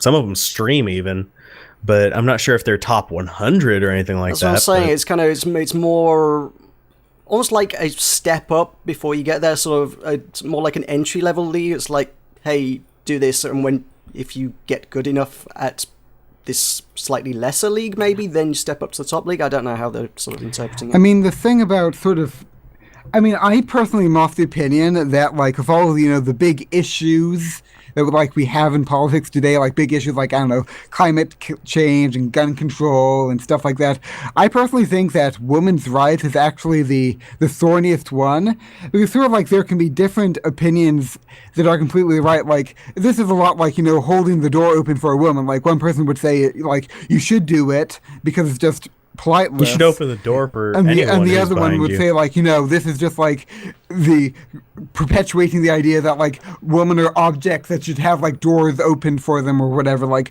I think that in a way you can have two completely opposite opinions in this and be right, because there are sort of different ways to support this. And Matters I of mean, I do perspective. think that there is a problem where women in League of Legends are discriminated against. Like, this is a problem, and they are trying to combat this with the thing. And I do think that sort of having a friendlier environment, while it isn't necessarily like sort of good long term, we had this issue in Hearthstone a few months ago, and that's the only tournament thing I know about. So yeah, but I mean, it is in a way genuine. I just sort of question sort of how they're going about this here, because, like, the problem that they're having about men pretending to be LGBTQ. That's the thing. It's not necessarily saying there is a problem of that. It's kind of like that's the thing. They've not really come out and said why they have put that rule in. I mean, admittedly, they have actually a day later or so reversed that decision. Yeah. But it's just an interesting one to discuss. I The think thing it is- may also be a big issue of, like, the culture in some Asian countries actually does kind of, not directly, but kind of indirectly says that men are better than women at blah, blah, blah. When in reality, it's not quite that cut and dry that gender is such a big decider in someone's skill at something. I mean, we might have to get the seal on here, and I could be wrong with this, but I do imagine that, like, the Philippines are a very Catholic nation, and I know that Catholicism isn't like really big on anti-LGBTQ and whatever, but like I do believe that as a culture they are religious. So I mean, there is a part of it. Like I'm sure that it's sort of that. I'm sure that a large part of this decision is subconscious discrimination. Like at least maybe a part of it is subconscious discrimination, and I do think that a part of it is also sort of like actually they are genuinely trying to help women, and they genuinely don't want some dude to come in and like ruin it, because like if there's some way to abuse something on the internet, it will be abused. Like that's the way. I just don't like question the way that they're going about it, because like they're restricting it to one person, but then again that one person could claim to be a fake LGBTQ person just as much as if they were they're limited to 2 on a team or 3 on a team or whatever. So like I don't really see how this limitation that they have like really addresses the problem at all. It's almost like that's kind of like a token thing. So it's like the only way to properly eliminate that problem, if one were to, if one were to willing to accept that this is genuinely a problem, we genuinely think that men might try and get into this tournament, the only way to actually avoid that problem would be to say none at all. At that point, that's not a PR position anybody wants to be in. Not that this has done them any favors, mind you, but I could see one of the reasons for it possibly being people trying to get just more money from winning the competitions. Because say you're one of the top people on just a normal league, and you're winning second, third in certain things, coming here and getting some more money for winning second, third again could possibly be motivation to go for this and just say you're all transgender or something like that. Although, like, it's sort of that in a way you can't have it both ways, because like if someone, because there's actually a huge corruption issue with a lot of the competitive scenes in the Philippines right now, with people voluntarily saying they'll throw games if you'll give us money. That's like almost an entirely other issue, though. That's not really relevant to the point at hand, but it certainly is an issue. But well, this is just another tournament that they could get into. Okay, I see what you're going with that. Yeah, okay. In ways, but the thing is that like if they're trying to build a career, like.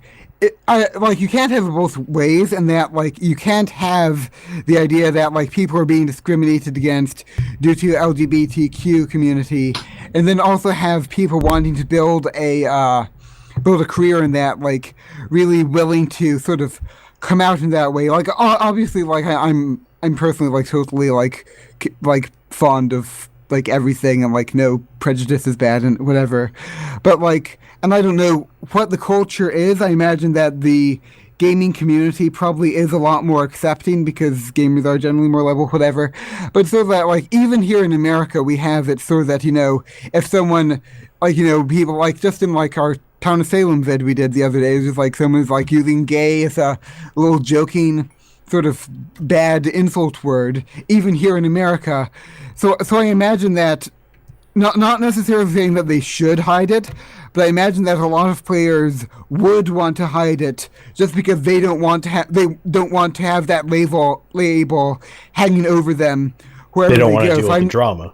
So I'm just wondering, like, would people want to come out as LGBTQ? I think the other issue that I seem to sort of almost sidestep, we kind of looked at sort of the transgendered issue, but in what way does being lesbian play into this in the slightest? Because what they're saying, you can't play League of Legends because you're a woman who's attracted to women? How does who you're attracted to have any bearing on anything? Even, I was going to say, this is kind of working from a point of, if we assume that they are right and that for whatever reason having a Y chromosome, for whatever reasons, if there was genuinely a scientific basis that said having a Y chromosome makes you better at League of Legends, you've got the League of Legends chromosome. I don't think they're claiming that. I just imagine that scientific study. There's a bunch of people in the lab going, this Y chromosome, it's making you better at clicking with a mouse. Well, I mean, there were. Even if that was true, well, how does being a lesbian have any bearing on that? I'm not sure. That doesn't have any logical sense. I mean, there have been experiments like that done in the past, like where it was quote unquote proven that African Americans are inferior. But I mean, in a way, like, I don't think Highly they're trying to skewed claim by that the Yeah. people of the men day. are better. Like, the reason that men are better is because there are more men. So you're more likely to have a good man than a good woman, just simply because there are more men. I think that's an men. element Yeah. of it, yeah. You have more samples, basically. Mm-hmm. Exactly. More likely to get things deviating from the spectrum that are on But the yeah, I extreme mean, ends. as far as lesbian is concerned, like, sort of I think there could be two ways here. One way is that they are conflating being lesbian with identifying as male, which would obviously be another thing entirely. And the other thing is sort of that, like, is sort of like when I say, like, I've been talking here, I've said LGBTQ, when, like, lesbian doesn't have anything to do with it. It's possible they're just, like, using lesbian just sort of like a catch-all term, just to sort of talk about the people that identify as a different gender or People who attracted to identify a as different women gender, or in a way whenever like, they're actually like- born with Y. because I imagine that in trying to do this, whether they're prejudiced or not, like, I imagine that all this went by, like, official types of people that, like, they're trying to use the most politically correct language possible. So it's sort of like, they don't want to offend anyone. I'd be like, I don't know, maybe a lesbian would get offended. Like, I do agree that it's stupid, but, yeah. It does sound like they're just trying to preempt a problem that just didn't exist in the first place. It's the only time you ever see anything remotely like this happen is in really bad movies. Really silly movies. I think, might have been Jesse Cox made the comparison to white chicks. my first thought was, what was the guy? Johnny Knoxville, The Ringer, was the one that sprang to mind for me, where he's pretending to be disabled to get into the Special Olympics. Yeah. It's like, that's the kind of level we're talking here. This is the sort of thing that just doesn't happen in real life. We're talking about high-level professional tournaments. People don't just suddenly pretend to be a woman, or a transgender woman even, to get into a tournament. Because they have their careers on the line, as I said, yeah. There's an element of reputation and career in there, as well as just the fact that it's goddamn ridiculous. But all of this is somewhat slightly moot on the basis that they did reverse this decision after everybody kicked off about it. That's a good thing that they at least reversed it. They're pulling a Microsoft. Yeah, even Riot Games, not outright condemned it, but they sort of said their official response now to us: LGBT players are welcome at official League of Legends tourneys. We're working with partners to ensure consistency with our values across all regions. Actually, Riot has been really, like, forward thinking as far as LGBT things go. If you look at their history, they've always been very big in supporting that community. All right. I can't say I've ever followed League of Legends with any great closeness, so I don't know details of that. I only knew the Hearthstone tournament scene, yeah. Fair enough. I'm just talking as a company in general, so. Mm-hmm. Well, again, I don't know the history of it. It's not a game that's ever really engaged me in any great way. So, as by extension, I've not really followed the company either. The only reason I learned about their kind of stance on it was because of, like, the recent. I don't know if you know about the, like, Facebook drama. I forget the name of the person, but basically someone told everyone on Facebook that they were going to commit suicide, and they ended up doing it. But there was a big outrage because they were a former Riot employee. I think it was 5 years prior. Mm-hmm. And yeah, there was a big uproar in the LGBT community about it and stuff like that. And that's whenever you got the big history about Riot Games and how this was actually one of the few companies that the person felt welcome at, and they kind of missed it. So, Right. yeah. Okay. Tangent there. Fair enough. Tangents is what we do today, apparently. Yep. On the lighter side of the news, Legend of Zelda is going to become a TV show. Well, again, because they already did. But Nintendo says they won't talk about it. Yeah, so Netflix have said, hey, we're making a Legend of Zelda TV show. Nintendo said, that's just a rumor. I don't know how those two particular things are compatible with each other, but there you go. So Netflix has come out and said, hey, we're making Legend of Zelda. It's going to be like Game of Thrones, but for a family-friendly audience. Hopefully everyone doesn't die. Well, yeah, that would be less family-friendly. Because immediately whenever I think of Game of Thrones, I'm like, everybody dies. I know. I don't know how you can make that family friendly. They also say Lord of the Rings, though, so I can sort of see that. It's kind of swords and sorcery and political intrigue kind of thing, I guess, without boobies and mass death, I hope is what they're Hey, going for. Lord of the Rings doesn't have sorcery. You don't talk about No, Lord of but the Rings. no, I was talking about Game of Thrones here. Yeah, but yeah. I Wait, mean, Lord of the Rings does have little bit of sorcery in it. Those rings. but I mean, Also, I is mean, the Gandalf ring- not a wizard of some sort? I mean, I've started him, haven't I? If I say that, the only thing that you no. actually use the rings for is invisibility, because Frodo doesn't actually have the power to access sort of the. I could get into it. Like basically, a wizard's power comes from his staff, and basically, sort of Gandalf is like the character Tulkas, only less powerful. So sort of, it isn't really that he's using magic in that, like, he's sort of like a god, but, like, he doesn't really, like, it's sort of that Tolkien makes a specific effort to avoid using magic, so Gandalf really only I'm uses... sorry, everyone. But, like, he only uses, like, magic, like, twice, once when they're crossing the Red Horn, and the other time when he, like, dispels Theoden, and... like a couple other like times he like does like sort of incantations, but it is like not magic at all. Yeah. Okay, this is a fun conversation. Yay! One-sided conversation.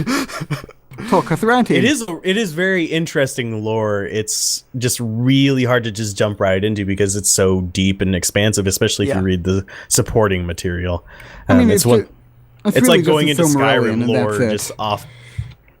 Like there's a lot of supporting material, but but basically like it's just the Silmarillion, and then everything else is not really. Back to the original subject, though, I'm kind of curious how they're going to. Thank you for that, by the way. Relink all the Legend of Zelda kind of inconsistencies, because there isn't really a given timeline that really works. I mean, you can sort of jury rig it to sort of work between all the games, but what kind of basically lifetime of Link are they going to really focus on? Because one of the consensus is this can't be the same person throughout all the stories. Yeah. So you're going to have to look at one story or the other, and I'm slightly terrified if they go for Majora's Mask. Wow. Oh, God. I mean, oh, jeez. As I was saying before we started recording, my entire experience with The Legend of Zelda is me being 8 and watching my godbrother play it in front of me. But regardless, it seems to me that from what I understand with Zelda, like, you can't just take a Zelda game and adapt it to the big screen, because it isn't like Link doesn't really do anything. It's just all like he goes into temple, so like what you would have to do in a series is just like following Link wander through the temple or whatever. No, I don't think that like a story development in Legend of Zelda. If you go back to the old Nintendo Powers, there was actually a comic. They could go that route, but it would be a little bit punny at times. Yeah, I mean, I think that it's sort of that. It seems to me the sort of thing that, like, you can't, in a way, it is very difficult to adapt something like this with a really diehard fan base in a medium that is visually, at least, very similar to like, obviously, like, video games are a very different genre, but, like, if I watch an LP of the game, how different is it from the show? And, like, you have to make it different enough to be something in its own right, and yet similar enough to have people not be angry.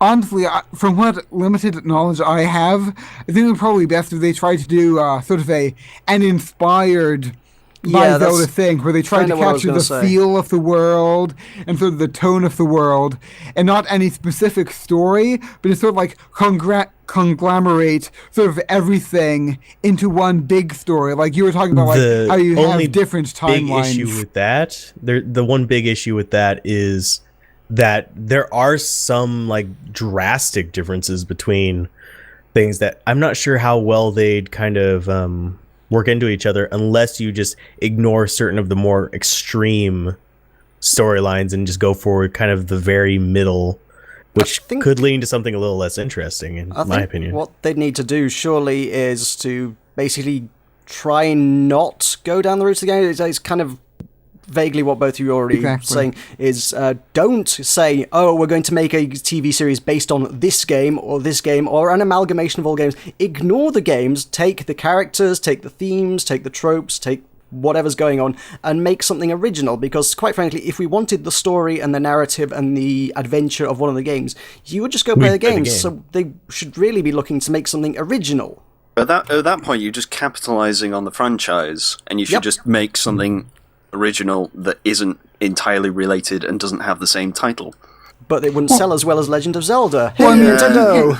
And who are you going to pick to play as Link or Zelda? Because I'm not sure if you're going to be able to find somebody who can really sell that aesthetic as a live actor. Because that's one thing that we've kind of skimmed past, is it's live action. It's not animated or anything like that. Well, they already did animation, and we saw where that ended up with. It ended up with, excuse me, princess. Oh, God. I had blocked that out of my memory, thank you very much. Oh, excuse me, Meroka. But yeah, so as long as they don't do that, I think people will be reasonably happy. I think it would be interesting if they did like the route of like Legend of Korra or Airbender or something like that, and did an animated like that where it's a little bit more serious. I agree. Like it does seem like that would be better. I mean, it's sort of that. It does seem like the sort of thing that it would be very difficult to do right.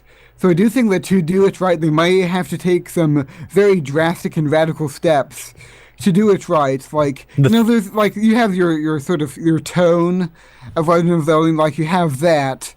But sort of that, like, in a way, what they come out with may be the thing I'm very most afraid of. Unrecognizable.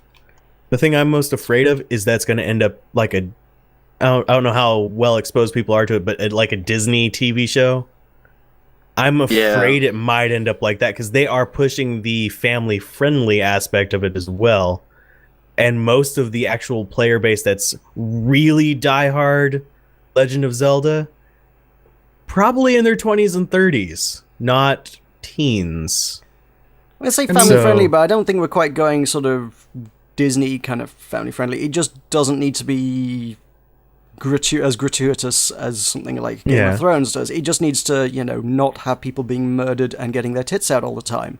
I'm just kind of afraid that they might try to go too far in that one direction.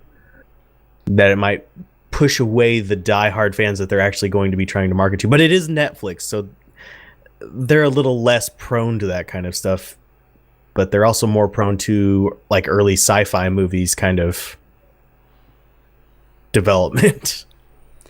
Yeah. Netflix has made some good stuff, so I'll watch it anyway. Whether it's good or bad, I'll watch it. Yeah, I'll definitely see take what a comes look out at of it. Yeah. And it is a strong proprietary license that they can have that Netflix doesn't have to worry about losing anytime soon. Exactly. So you can watch it far future. Nintendo seems to have like the worst PR department on the entire planet. They're not great. They do make some strange moves at times. Also, when you've got one company that's working on the product saying, "Hey, we're making this," and they say, "No, that's a rumor." Did you guys not talk to each other before announcing this? Well, they don't have a writer for that yet. I've seen quite a lot of people on Twitter that I know. I follow a few writers. Everyone's like, "Oh, I'd like to write for the Zelda thing. I'd like to write for the Zelda thing." And one that really caught my attention was Ryan North, who writes the webcomic Dinosaur Comics. Like, I don't want to work on Legend of Zelda. What I want to really write for is an all-female cast remake of Back to the Future. just pulling a Ghostbusters here, are we? Yeah, basically. I would want to, if I was a serious writer, I wouldn't want to touch something like this with a 10-foot barge pole, honestly. It'd be a difficult one to tackle. It can be a career breaker. If it goes downhill fast, your name is stuck to that forever. Mm-hmm. So if you don't do it and the fans like reject it, you're screwed. Just straight up. Yeah. Because either you have a main character that doesn't talk, or you give Link a voice. And Yeah, that's a big That's danger, quite a too. big responsibility. Mm-hmm. A lot of accountability there. Oh no, he's gonna sound Well, like Jar Jar. You have to give Link, like, you can't have a main Misa character Link! that doesn't talk. Ooh, Misa named Jar Jar Binks. I gotta say, listen. he kind of already has its Jar Jar. I mean, who's going to play Navi? Yeah, oh god. Hey, listen! Yeah.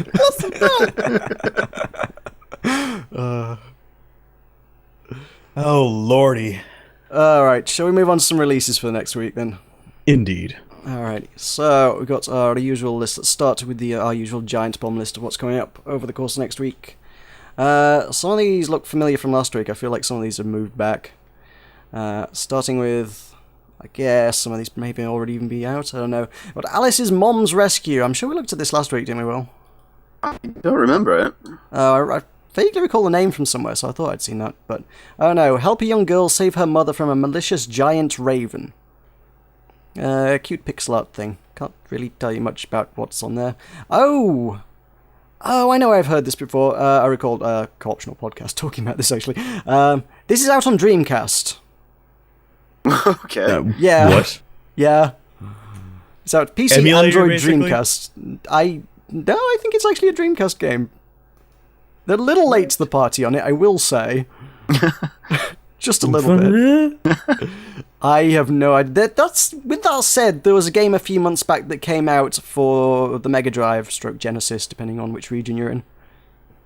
And that was legit. They were like, hey, look, we made this Here's a JRPG thing for the cartridge. Genesis. Yeah. Oh, I know which one you're talking about. Piers. Yeah, Piasola. Yeah. Yeah, that's the one. I have that on PC. Oh, any good?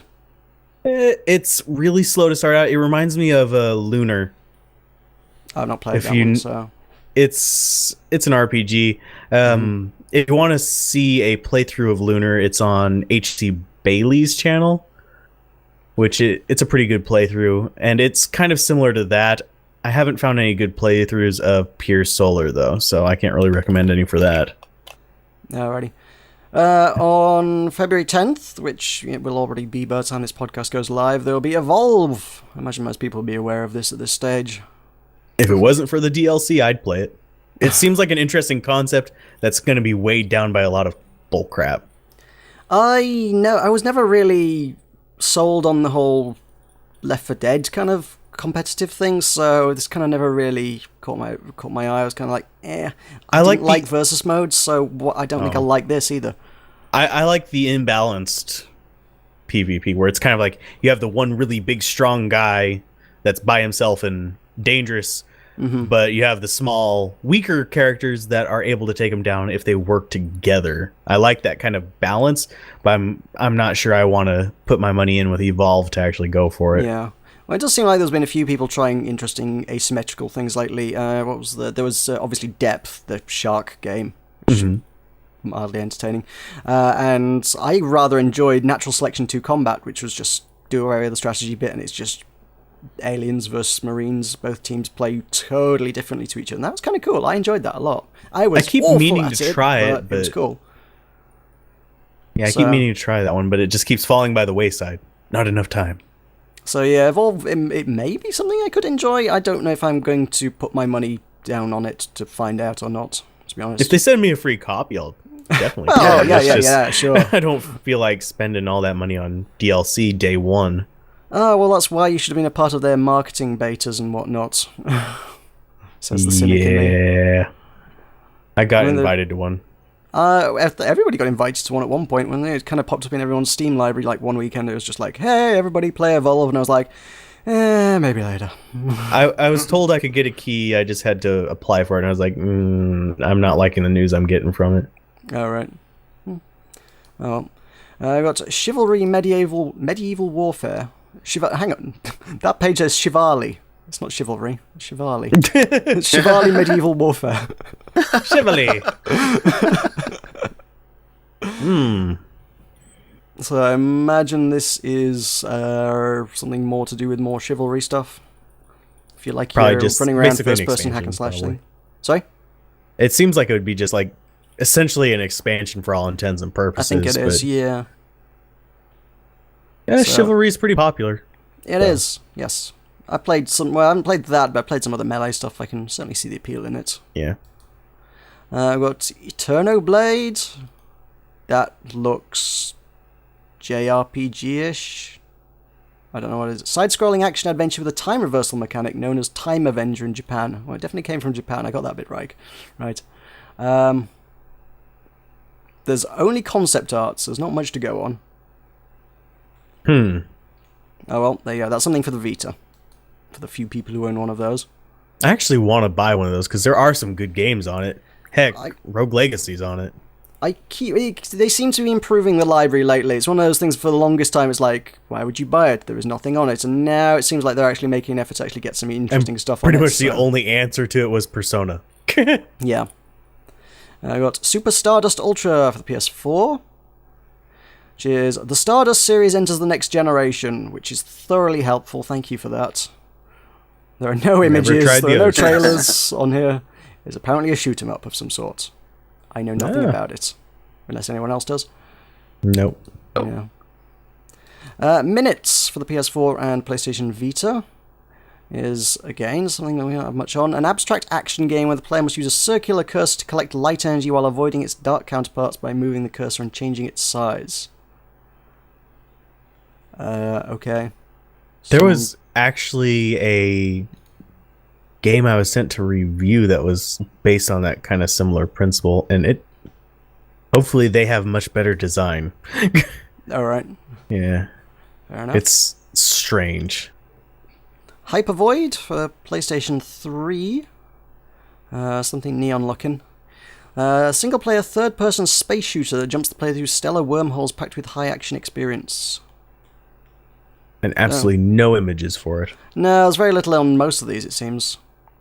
We That's have unfortunate. Jungle Rumble for the PlayStation Vita. I can tell you about this one. I know the guy who made it. Is it any good? It's entertaining, actually. It's a weird rhythm-based strategy game. Mm-hmm. It was originally launched on iPad, now it's on Vita this week, I guess. I wish he'd hurry up and put it on Android so I can actually play the bastard thing. It basically, you have a tree full of monkeys, and by tapping the screen to a certain rhythm, because there's a rhythm beat going across the top of the screen, it goes do do do do do do do, plays a bit of a drum beat thing, and by tapping the screen in certain places to the rhythm, you can move monkeys around and fight enemy tribes of monkeys. It's a strange but kind of cool concept. And the guy who makes it, if you go near him, he will rub a temporary tattoo on you that says "I heart DP." Oh, His God. company is called Disco Pixel, but when he made those, he hadn't quite realized the consequences of what his tattoo actually said. Oh dear. Wow. Yeah. We have the Jackbox Party Pack for the Ouya. Wow. If I had an Ouya, I'd actually pick that up. It doesn't have the best You Don't Know Jack in it, but it has some of their other games that are actually kind of fun, like Fibbage is I'm pretty really fun. not familiar with any of that stuff, but I keep hearing good things about all of them. But I think... Go on. Good party games, basically. So one thing I've heard a lot about You Don't Know Jack is that apparently a lot of it's geared towards an American audience, so that if you play it over here, like most of it's just completely lost on a British audience, but like I have no idea what they're talking about. So, I don't know. Yeah, there's a lot of pop culture references. Personally, if you are from the States and you do like trivia games, only You Don't Know Jack I can absolutely recommend to anybody is The Ride. It's so screwed up and disturbing. Let's just say they play commercials that they made up throughout the game. Okay. And Satanco pops up. And what now? Bible Satanco. They make Bible action figures. Okay, right. Jesus' Kung Fu Grip. Right. Okay. Yeah, that's just one of many. Booze, amazing. don't drink that. Why? It's mine. It's just random as hell. But Right. yeah. So this is a pack Flatulence, of... the scented suppository. Right. So this is Fibbage XL, Drawful, Word, Spud, Lie Swatter, and You Don't Know Jack, all for the Ouya. Apparently it's already out on everything else, so it's just kind of like token efforts there. Oh yeah, this thing's on the Ouya. We now have it. Yeah. They did. I have one of those, and it's the saddest console. I want it to be used for something good, but there is nothing good to use it for. Because it's an afterthought by every developer. It had Towerfall for a while, and it was like, oh, it's the Towerfall console, and Towerfall's really good. And then they released it on PC with more stuff. And it was like, fine, let's play it on PC then. Only thing I'd use the Ouya for is emulation, so... I've heard that. I've heard a lot of people use it for that. I wish they would have gotten contracts to try and distribute some of these old games legitimately, because I'd pay $2 or $3 to play a copy of some of the classic games I'd play, but... Well... Yeah. Well, if emulation is your thing, we've got some stuff for the Wii's Virtual Console. We've got Breath of Fire for the Wii U. Pretty good game. The third one's better than the first, though. Alright. Yeah. Yes, something from 1993. Something I'm not particularly familiar with, because I never had a SNES, actually. It's a good game if you're into JRPGs. It's not the best one out there, but the map mechanics are quite interesting. It kind of sets it apart from other JRPGs from the era. Alrighty. Going even further back, we now have Fantasy Zone from 1986, a game that's literally older than me. Sega shooter which tasks the player with controlling a side-scrolling spaceship. I'm gonna have to look at the picture of this, see if I actually know what it is. It doesn't sound familiar, but I might have honestly played it. Oh god, that's a very strange color palette. I've not seen that one before in my life. No. Nope. Well, that's out on your DS if you want to play really, really old things on your DS. We have Bleck for the Wii U. Is a puzzle game which states it as being for iOS and Android, so I presume this is a mobile port of something. So forgive me for not having too high hopes. Lot of touchscreen, probably. Monster Hunter 4 Ultimate for 3DS. I've never played a Monster Hunter game. Me neither. I hear they're really good, though, so... Yeah. One of those things that I might have to try at one point in my life. There's a lot of things on my list of things I really, really should play and never have, and yes, that's probably on the list. If you're into Monster Hunter, that's probably a thing you want to keep your eye on. We have Legend of Zelda Majora's Mask for the 3DS. Redone it in 3D. Bringing up the old conversation. Yeah. Probably considered the most disturbing Legend of Zelda. I'm just never really big into Zelda, so I've not played Majora's Mask. I've heard it's the most disturbing, but I could be wrong. Okay. If you want more remakes of things, there's a remake of a thing then. Mm-hmm. Ace Combat Assault Horizon Legacy Plus. I don't know what that is. Something about planes. The original, earlier Ace Combats were exceptionally good. I've heard bad things over the last 3 releases. I've heard that they've just been going downhill. I don't know about this one in particular though, but I think I have Assault Horizon on Steam actually. Well, good news. This one comes with Amiibo support. Ooh. Yeah, I have Assault Horizon. Just in case you wanted to use your figurine of Donkey Kong with a flight simulator. You're going along, flying, trying to shoot down the enemy planes. All of a sudden, you just see Donkey Kong come out of the left side of the screen, throw a banana on your window. Hey, if that's how that works, I'm sold. Just random Nintendo characters coming in. I would pick up Link and just have him cut planes in half, just randomly. What would Animal Crossing Villager do? Is he even compatible? He's not compatible with it. You can't use Animal Crossing Villager. Oh, I was gonna say he'd just get blown up by your plane. He's the poor villager you kill. That's kind of strange. I didn't realize different figures were compatible with different games, actually. I hadn't realized that was a thing where it's like, oh, if you own this figurine, you get DLC in this game, but not in the others. It's like, hey, that's kind of shitty, One thing actually. about the Amoeba figurines is they really are collectibles in and of themselves. Really, really detailed. Mm-hmm. Have you seen any of them up close? Or not up close, actually, no. No, they're high quality. I mean, a lot more than even like, oh, I'm trying to remember the name of the game that they're ripping off. Skylanders? Yeah, the Skylander figurines are There's also good. Disney did a similar thing as well, Disney Infinity. Yep. It's a lot higher quality than either one of those as far as the actual figurine. So if you're a fan of Nintendo characters, it might be worth picking them up just for a mantelpiece kind of thing. All right. Yeah. Cool. We have the Escapists, which is for the Expo, which I'm probably not going to talk about because nuts to Team 17 in my book. We have Ironfall Invasion. I'm glad no one's going to ask any questions about that one. I actually think the Escapists is interesting, but it's not really... I very much have a personal kind of boycott going on there, but yeah. Okay. We have Ironfall Invasion. Ironfall... That rings a bell. Why does this... Yeah, I was about to say, that sounds familiar, but I hadn't heard about this one coming out. No, I think actually I was going to say I think where I heard it, Ironfall is the name of the Titanfall mod, not mod.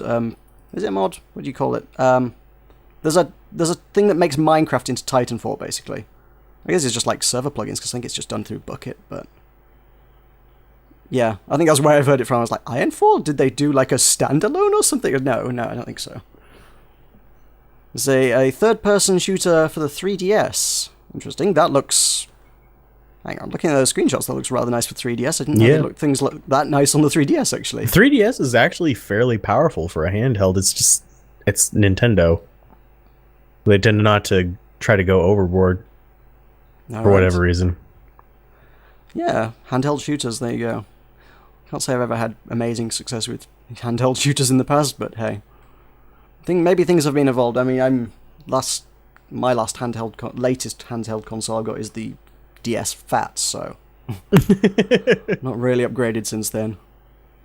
And that had the only shooter that had on it was Metroid Prime, which was not amazing. It was okay, not great. Yeah, the best Metroid is still like the first two.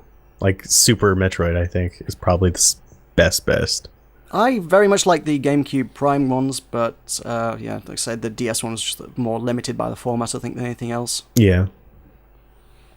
So I've sort of lost track of like where the conversation's gone because like all these games of like I don't know, but well, we don't know most of them either, so I guess I'm just gonna like talk a bit. So I see that on February 17th, which is like relevant because it's like soon, and we're like talking about upcoming games. I think we're still there, right? I don't know, but we have the Total War Attila, and as Total War is the only gaming franchise that I care about, even an iota, I'm going to talk about that. So, Total War Attila, let's see. Total War Rome 2 was incredibly buggy on release, although they did patch most I of the wouldn't bugs, get I believe. Attila for a good couple months until after it releases, if you're actually going to go for that, because the way that Sega approaches their releases is that they're like, oh, we'll patch it later, and they still leave bugs in years after it's been out, so I don't trust it. Well, I mean, Rome Total War is like the best thing ever, though. But yeah, I do think that the Total War games recently, I've played most of them, yeah. And I do think that like sort of newer engines and stuff, I do feel like the quality has been on a general downward trajectory, though again, I'm biased because Rome Total War. But I mean, I was just sort of interesting in a way that like Total War Attila is in a way sort of it's a lot like the Barbarian Invasion expansion pack to the old Rome Total War, which is, like this is Rome Total War Attila, which is like, it's set in the Western Roman Empire, and all the barbarians are coming in, they're all closing in, like, ooh. It's sort of like, I wonder, like, how much of this is just, like, it's really deserving being a standalone game, and how much is just them milking money for what really should be an expansion, because Emperor Total War was like that, because I played it, I beat it, and I thought it was more like a expansion pack for Empire Total War than a standalone by itself. But then again, it was priced as a standalone, so oh well. That's my thoughts. And it's like, I don't know, and another thing, just like, I haven't followed it as closely as I have in the past, just due to the betrayal that was Total War Rome 2, the betrayal of my childhood love. But it's just interesting for me because they're talking about like at apocalyptic destruction mechanics, because they're like, you apparently have a new raise mechanic. Like, you had that in World War. You burned things. Like, you raised cities. Well, you didn't. You exterminated. I don't know. But it's like, you did. It's just like, it's wonderful. I don't know. That's my thoughts. Hey, go back to your fun. Yay. I think you're more well-versed to speak on that than any of us, then. We have got a little ahead there. You kind of moved on to that's. Oh, okay. We normally just go 1 week ahead, and then next week we'll talk about the upcoming But you see, week. I'm not going to be here next week, and you see, I thought I could contribute to the discussion. Well, you're welcome to join us if you want. Yeah, I went on a rant. You know the Okay. Tulkas rants? They were rants. Yeah. I had noticed that. Let's do some Steam releases then. Let's Okay. move on to that. First up, we have Stout Soft Synthetic World, which brings us back in a nice little loop to Minecraft clones. Yay! Except they're going for the it's not cubes kind of thing, except when you start digging chunks out of the world and then it's totally cubes. It's like, we're perfectly natural until you look underneath the surface and we're about as fake as Pamela Anderson. Yeah. The trailer is probably one of the lowest budget trailers I've seen in a long time. It looks like something I would make as a trailer for someone, I will say that much. And it doesn't necessarily sell the game to me very well. It shows quite a lot of popping of things in the world, like just trees just popping into existence. It's like, yeah, that's the bit that shouldn't be really, really, really obvious in the trailer, honestly. If you're going to have that, maybe not. Honestly, that doesn't look terribly, terribly amazing. But, hang on. Hang on, whoa. Something that's just, I've just clocked. It shows up on the Steam upcoming games list as 9th of February 2015, but if you click on it, it says 12th of September 2014. I'm looking for it on my release list and I'm not seeing it. 9th of February? 9th of February. It may be that it may have been that in the time we've been recording, it may have moved from upcoming to now has released or something. Might have released in the last few hours because it is the 9th of February at time of recording. So I'm gonna go check for that. On my page, it still says coming soon. This item is not yet available. Release date 12th of September 2014, and then on the upcoming list it says 9th of February 2015. So I don't know what this game is or when or where it's available, but at least one list says today. I don't think it is. That's all I know. That's a very strange one. Duet looks like something that might actually exist. No. When you click on this one, it says coming soon. Okay, maybe it doesn't exist. Well done, Steam release list. This is by Comobius. Oh, I know that. I have met those guys at least once at PAX. They did Magical Bean Time or something. I don't know. They do some puzzly things. That seems to be their thing. There's some good puzzle game makers out there, so can't really dismiss them just right off the bat. No, but I did try the Magical Bean Time, whatever it was. I wasn't super grabbed by it, but it seems to be their thing. I'm not a puzzle person at the best of times. If I get frustrated at something, I will just quit the game, pretty much. I go to YouTube and like, how do I solve this? Well, it depends how invested I am in something. Yeah. So if it's got like a ridiculously good story or something, it's like, oh, I need to finish this in order to figure out what happens next because I need to see the rest of the story, then maybe. But if it's just like, oh, you need to get from level 24 to level 25 in this game, I'm like, 24 levels was enough for me. Not worth it. Yeah. We obviously have Evolve out for £35, a little steep for my book, but there you go. We've already talked about that a little bit. Reverse Side. Avoid for now. Probably Avoid. Probably not available in 8 hours at time of recording, but it says it will be. We shall see. We've talked about this at great length, and I will be watching this with great interest, if nothing else. I will be watching this with great interest. I'm not going to touch it. We've got Galactic Inheritors, which is a 4X kind of thing, space-based 4X. This is early 4Xs. access. Oh, right. Okay, so we've got early access, something Master of Orion-y, possibly. I do get vague Master of Orion vibes by looking at this, and I kind of like that, and I don't want to be I don't disappointed horribly by Yeah, it. no, yeah, I don't want to. I have Master of Orion and Master of Orion 2 on GOG. I should just go play those, because they're still good today, and they still work because GOG makes them work. I should just play that. But a little bit of me wants, man, wouldn't it be great if they made another Master of Orion? Because, you know, they only made 2. I have to say my favorite 4X as far as Nobody like, picking up on the 3 doesn't exist thing there, but okay. They did make a 3rd, but no one likes it. Oh. I Go have on, to say you were my saying? favorite like space-based 4X is probably Space Empire. Have you ever Alright. tried that one? That's not one I know now. I I think the bulk of my involved. experience is Master of Orion. I just kind of got really big into that at one point. I've not really stepped outside my comfort zone to go to other things at any point. It was like, I'll just play Master of Orion. It's good. Yeah. I If could you just find make a fleet of Death Stars and laser entire planets into pieces. Yeah, that's kind of how Space Empires 4 goes about it too. Like, Cool. You can build planets around suns. Oh, that's kind of cool. Like a And you Dyson can- sphere, then. Yeah, pretty much.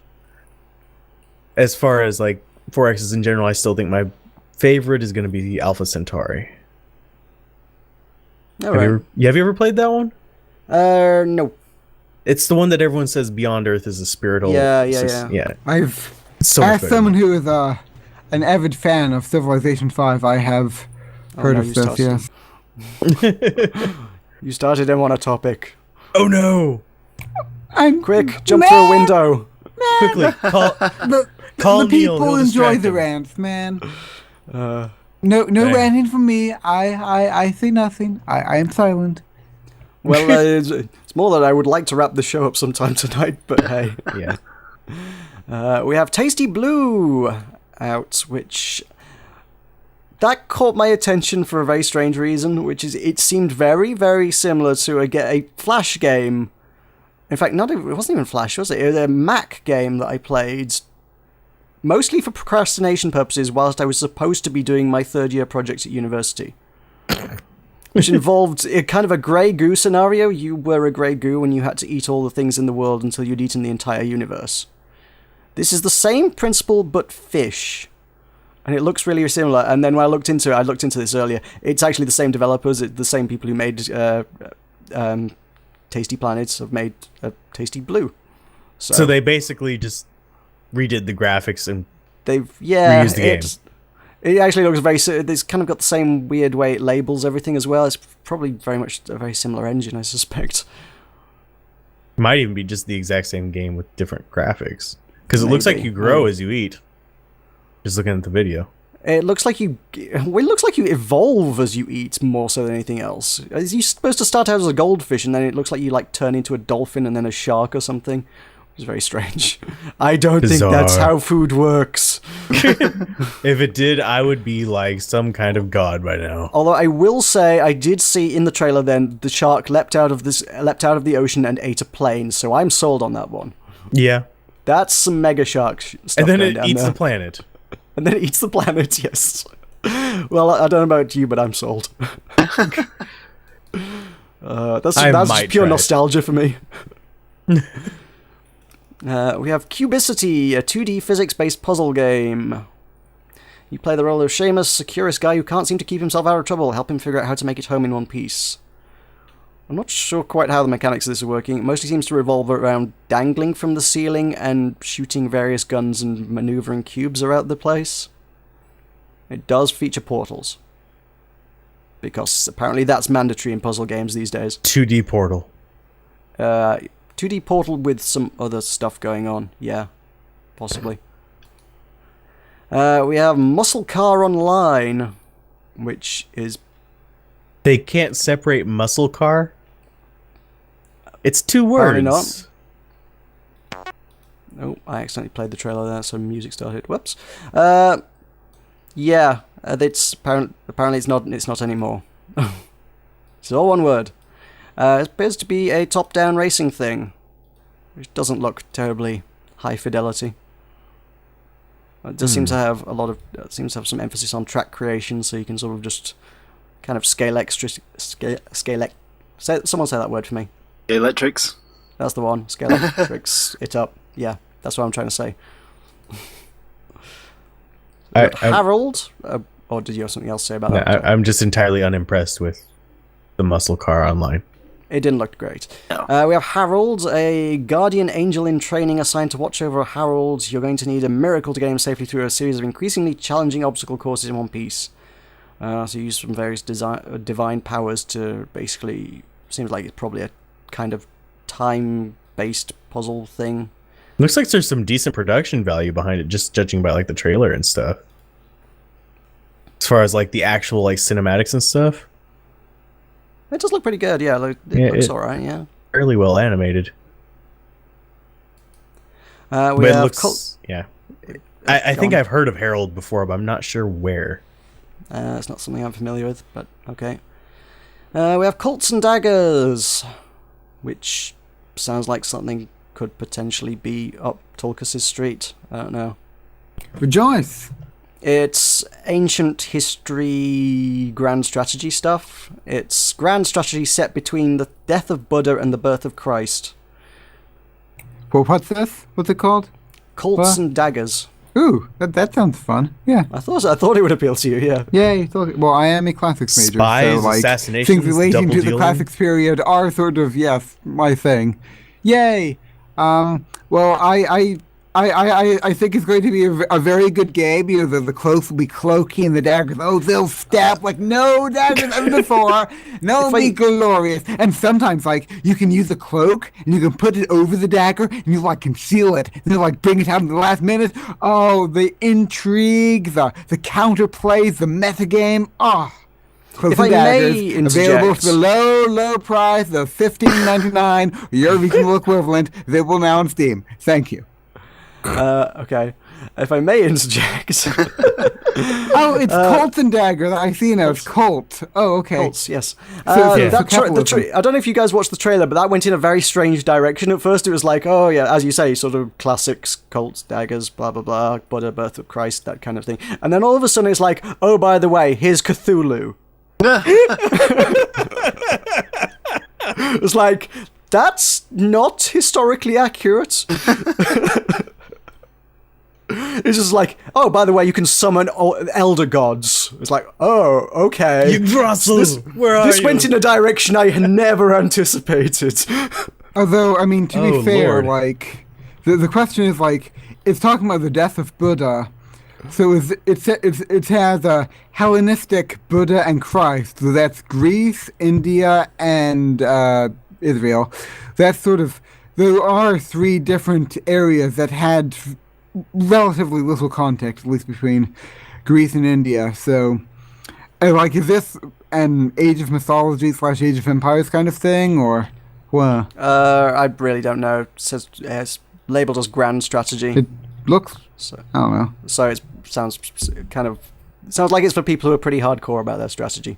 Oh, That's where I mentally file grand strategy. Is people who are way too into that shit. Oh, well, I'm bad at everything, so maybe not me. Oh well. Yay! I don't know. I'm sold at Cthulhu, but you know. Yeah. Woo! That Meroka. really came out of left field though on that one. Yeah, So- that's really odd. Anyway, we have Barbarian Brawl, a fast-paced third-person multiplayer brawler with hordes of angry, dangerous, and hungry barbarians out to fight, kill, and eat ham. Possibly not in that order. So it looks like running around and beating up people with axes and stuff. Yeah, it just looks like It's generic brawler number 5. Yeah, it's principally a PvP beat people up with axes kind of job. And jump into giant spinning blades. Yeah, there are a lot of giant spinning blades, yes. Just for giggles, I guess. Choppy. Choppy indeed. On a roll 3D. What the heck is this? No idea.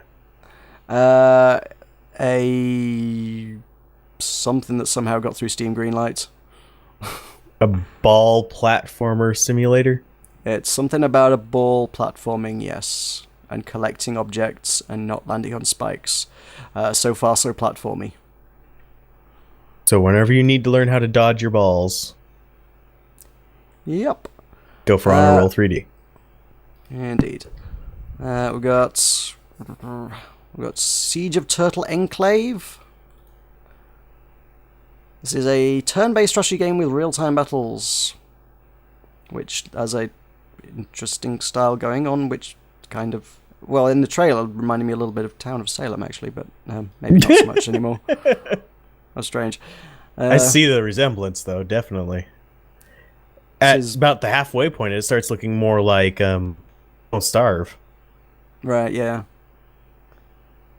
Weird. It's being tagged as a 4X. I don't know, it looks very different to most 4Xs I've seen before. It could be done in kind of like a weird Heroes of Might and Magic kind of mix with Warlock, I believe is what it's called. I'll also add, this is another one that's got a very strange release date on it, because it's showing available 13th of February, and it says release date 12th of May 2014. So, I have no idea what's going on Steam today. That's really bizarre. Mm-hmm. We have Abomination Tower, which, I looked at this earlier, this is literally Meat Boy. It's like Meat Boy combined with Binding of Isaac. Yeah, it looks like they were going for more of a Binding of Isaac kind of style with the body horror kind of thing. Yeah. And just grotesque, gratuitous grossness for alliteration purposes. But the gameplay is just run up walls, dodge blades, run around, yeah. I would think you'd want to Meat Boy. go more for like that one where you're in a tower as a ninja would seem like a better buy for that kind of gameplay. And one way you're in a tower as a ninja. Yeah, except you're going down instead of up. Try another one. I know a few things that are kind of Meat Boyish that involve ninjas. Are you talking about N or N+, that kind of thing? Or... No, it has a style fairly similar to this, except it's you're diving down into the earth, trying to get deeper and deeper with each of them. I know Total Biscuit did a WTF is of it. I just can't remember the name of it. Okay, it's not ringing any bells for me, but okay. We also have, what we got? It's got AV, which is a first-person stealth puzzle musical adventure game. I have no idea what that means, but I won't say I'm not interested by it. That sounds intriguing. It's something... Most of the screenshots don't really elaborate. There's a very dark game with lots of bright neon stuff going on. And the concept sounds strange as all hell. Oh, is this a you use your own music kind of thing as well? Ah, that'd be cool. It looks those like kind it. of things. Yeah. Oh, so you use like ultrasonic waves to see where you are? Echolocation kind of thing, yeah. Huh. That's cool, I like that. That is kind of interesting. I would like to take a look at that one, actually, yeah. Generate music to navigate the world kind of thing. We have Lucius 2, which is some manner of horror thing. Lucius is taken to the psychiatric ward of St. Benedict's Hospital by unsuspecting caretakers. The Book of Revelations predicts that the birth of a child would end up ruling the world with an iron rod. First part of this prophecy has been fulfilled. It is time to take care of the rest. The original Lucius was pretty popular, so I'm hoping they continued at least some of the sentiment from the original and didn't just go pure gore or anything with it. But it looks like they might have, judging by the pictures. Yeah, the original was quantities of blood. Yes. Yeah, the original was you were a creepy ass kid, and you were killing people in weird ways, and you had to avoid getting discovered. It was pretty good. I'm not one for horror, so it was more strategy than horror, in my opinion. All right. This one looks more horror. All right, fair enough. Yeah, I was going to say, looking at that, it looked like it wouldn't be the kind of thing that would appeal to me. Do like a good horror game? Will likes his horror, yes. We have War of the Human Tanks, Alter, which is the much-awaited second installment of the War of the Human Tanks series, which is some kind of weird strategy game involving extremely chibi anime characters. I don't know. Extreme. I don't know. It's something that's kind of the first game has crossed my path a few times, and it's like it always looks like, hey, I could take a look at that. But then the actual gameplay of it looks like that look kind of dry and probably not my kind of thing. But I don't know. Oh God. Yeah, they do look the screenshots are terrifying looking. It looks like something I could make on a weekend. Yeah, yeah. Ugh. The No offense to the Empire developers, of but- Japan. Yes. Okay. Okay, sure. Well, that'll probably just about do us for the week, because that's all that's out on Steam this week. Anything more, we'll have to wait till next week, and we will talk more. And I'd be happy to have you guys back if you want to do more stuff in the future. You guys been good guests. I'd be happy to come back. Thank you. It has been an honor to grace the wonderful Button Mash podcast in all its infinite splendor. That's a very strong term for what we are. Anyway, shall we do our shameless self-promotion bit before we go? Go on then. Okay, so let's get our guests up first, front and center. Alzorath, tell us where people can find out what you do and get involved in what you do. Well, as far as shameful self-promotion goes, you can find me on YouTube at youtube.com/Alzorath. You can find me on Twitter at twitter.com/Alzorath. You can find me on Facebook at facebook.com/LPAlzorath. That throws you off right there. Was Alzorath already taken?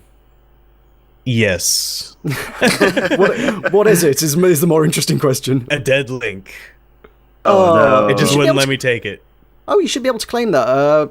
I've done stuff like that before. There's a page on Facebook you can just say, hey, this link, it doesn't actually go anywhere, I would like to use it, and they're actually really quick about getting back on it, and they're like, oh yeah, that doesn't work, sure, here, you have it. I might have to do that. But yeah, it's pretty easy to find me. You just search for my name and you'll find me. And yeah, hopefully you enjoy my stuff if you do track me down. I just never shut up on those. But my name's Tulkas the Valiant. It's Tulkas the Valiant on YouTube and like Reddit and Minecraft and like everything else. Except I do not have Twitter or Facebook, so oh well. But I mean, I have personal Facebook, but you can't find me on that because then I will think you are creepy. As far as Tulkas. I guess my content is just like random Minecraft, and it's nothing terribly high quality, but it's derping randomness. Stop putting yourself down, you're supposed to be promoting yourself here. Well, I don't want people to go in with like false expectations, because then they'll get all whiny, and people, you don't like me, I don't like you, but we gotta get together. You come to my channel, we can hate everything in a wonderful cataclysm of death. Do you want me to do your promotion? If you want to go watch high-quality Minecraft bingo content, go subscribe to Tulkas the Valiant on YouTube. There'll be a link in the description below. He's actually won some of them. One. And I've been trying for like half a year. One is yeah. some for this case of promotion. Oh, okay. Yay! We're gonna rebrand you, Meroka Tulkas. does good quality commentary. Yay! And we are, of course, Button Mash. You can find us on Facebook, facebook.com/buttonmash, twitter.com/button_mash_UK, and obviously, well, we've moved the format over to the main channel now, so you shouldn't have too much trouble finding us on YouTube, because you're already watching us here. If you're not subscribed, please do so. We'd very much appreciate it. Of course, if you want to go help me personally out, I have a Patreon campaign over at patreon.com/buttonmash, where you can get extra videos from me in exchange for your monetary donations, which would be lovely, and I would appreciate it, and I would love you a lot. That's shameless. That's You can talk to me on there. I'm one of his patrons. Yay! Thank you, patron. And don't forget, Button Mash does have one of our gaming events coming up next weekend on February the 14th, our anti-Valentine's Day Button Mash 10, our 10th event. If you are in the West Yorkshire area in the UK, that might be something you're quite interested in having a look at. So come on down, we'd love to have you. It's pay what you want on the door. So details on that you can find on our Facebook page quite easily. It's promoted all over the bloody place. So yes, thank you very much for joining us. If you bared with us right through to the end, we very much appreciate that. So, on behalf of all of us, it is time to say goodbye, I think. So thank you, Alzorath. Thank you for having me on. Thank you, Tulkas. Thank you for having me on. And bye. Yeah, And hopefully we'll have you back sometime in the future. I would be honored. And we shall see you hopefully next week. Do we have a song? Farewell. Oh. Avidas and We good just- night. Aye. We're Adieu. glad Adieu. to go Adieu because to my you butt and is you asleep. and you.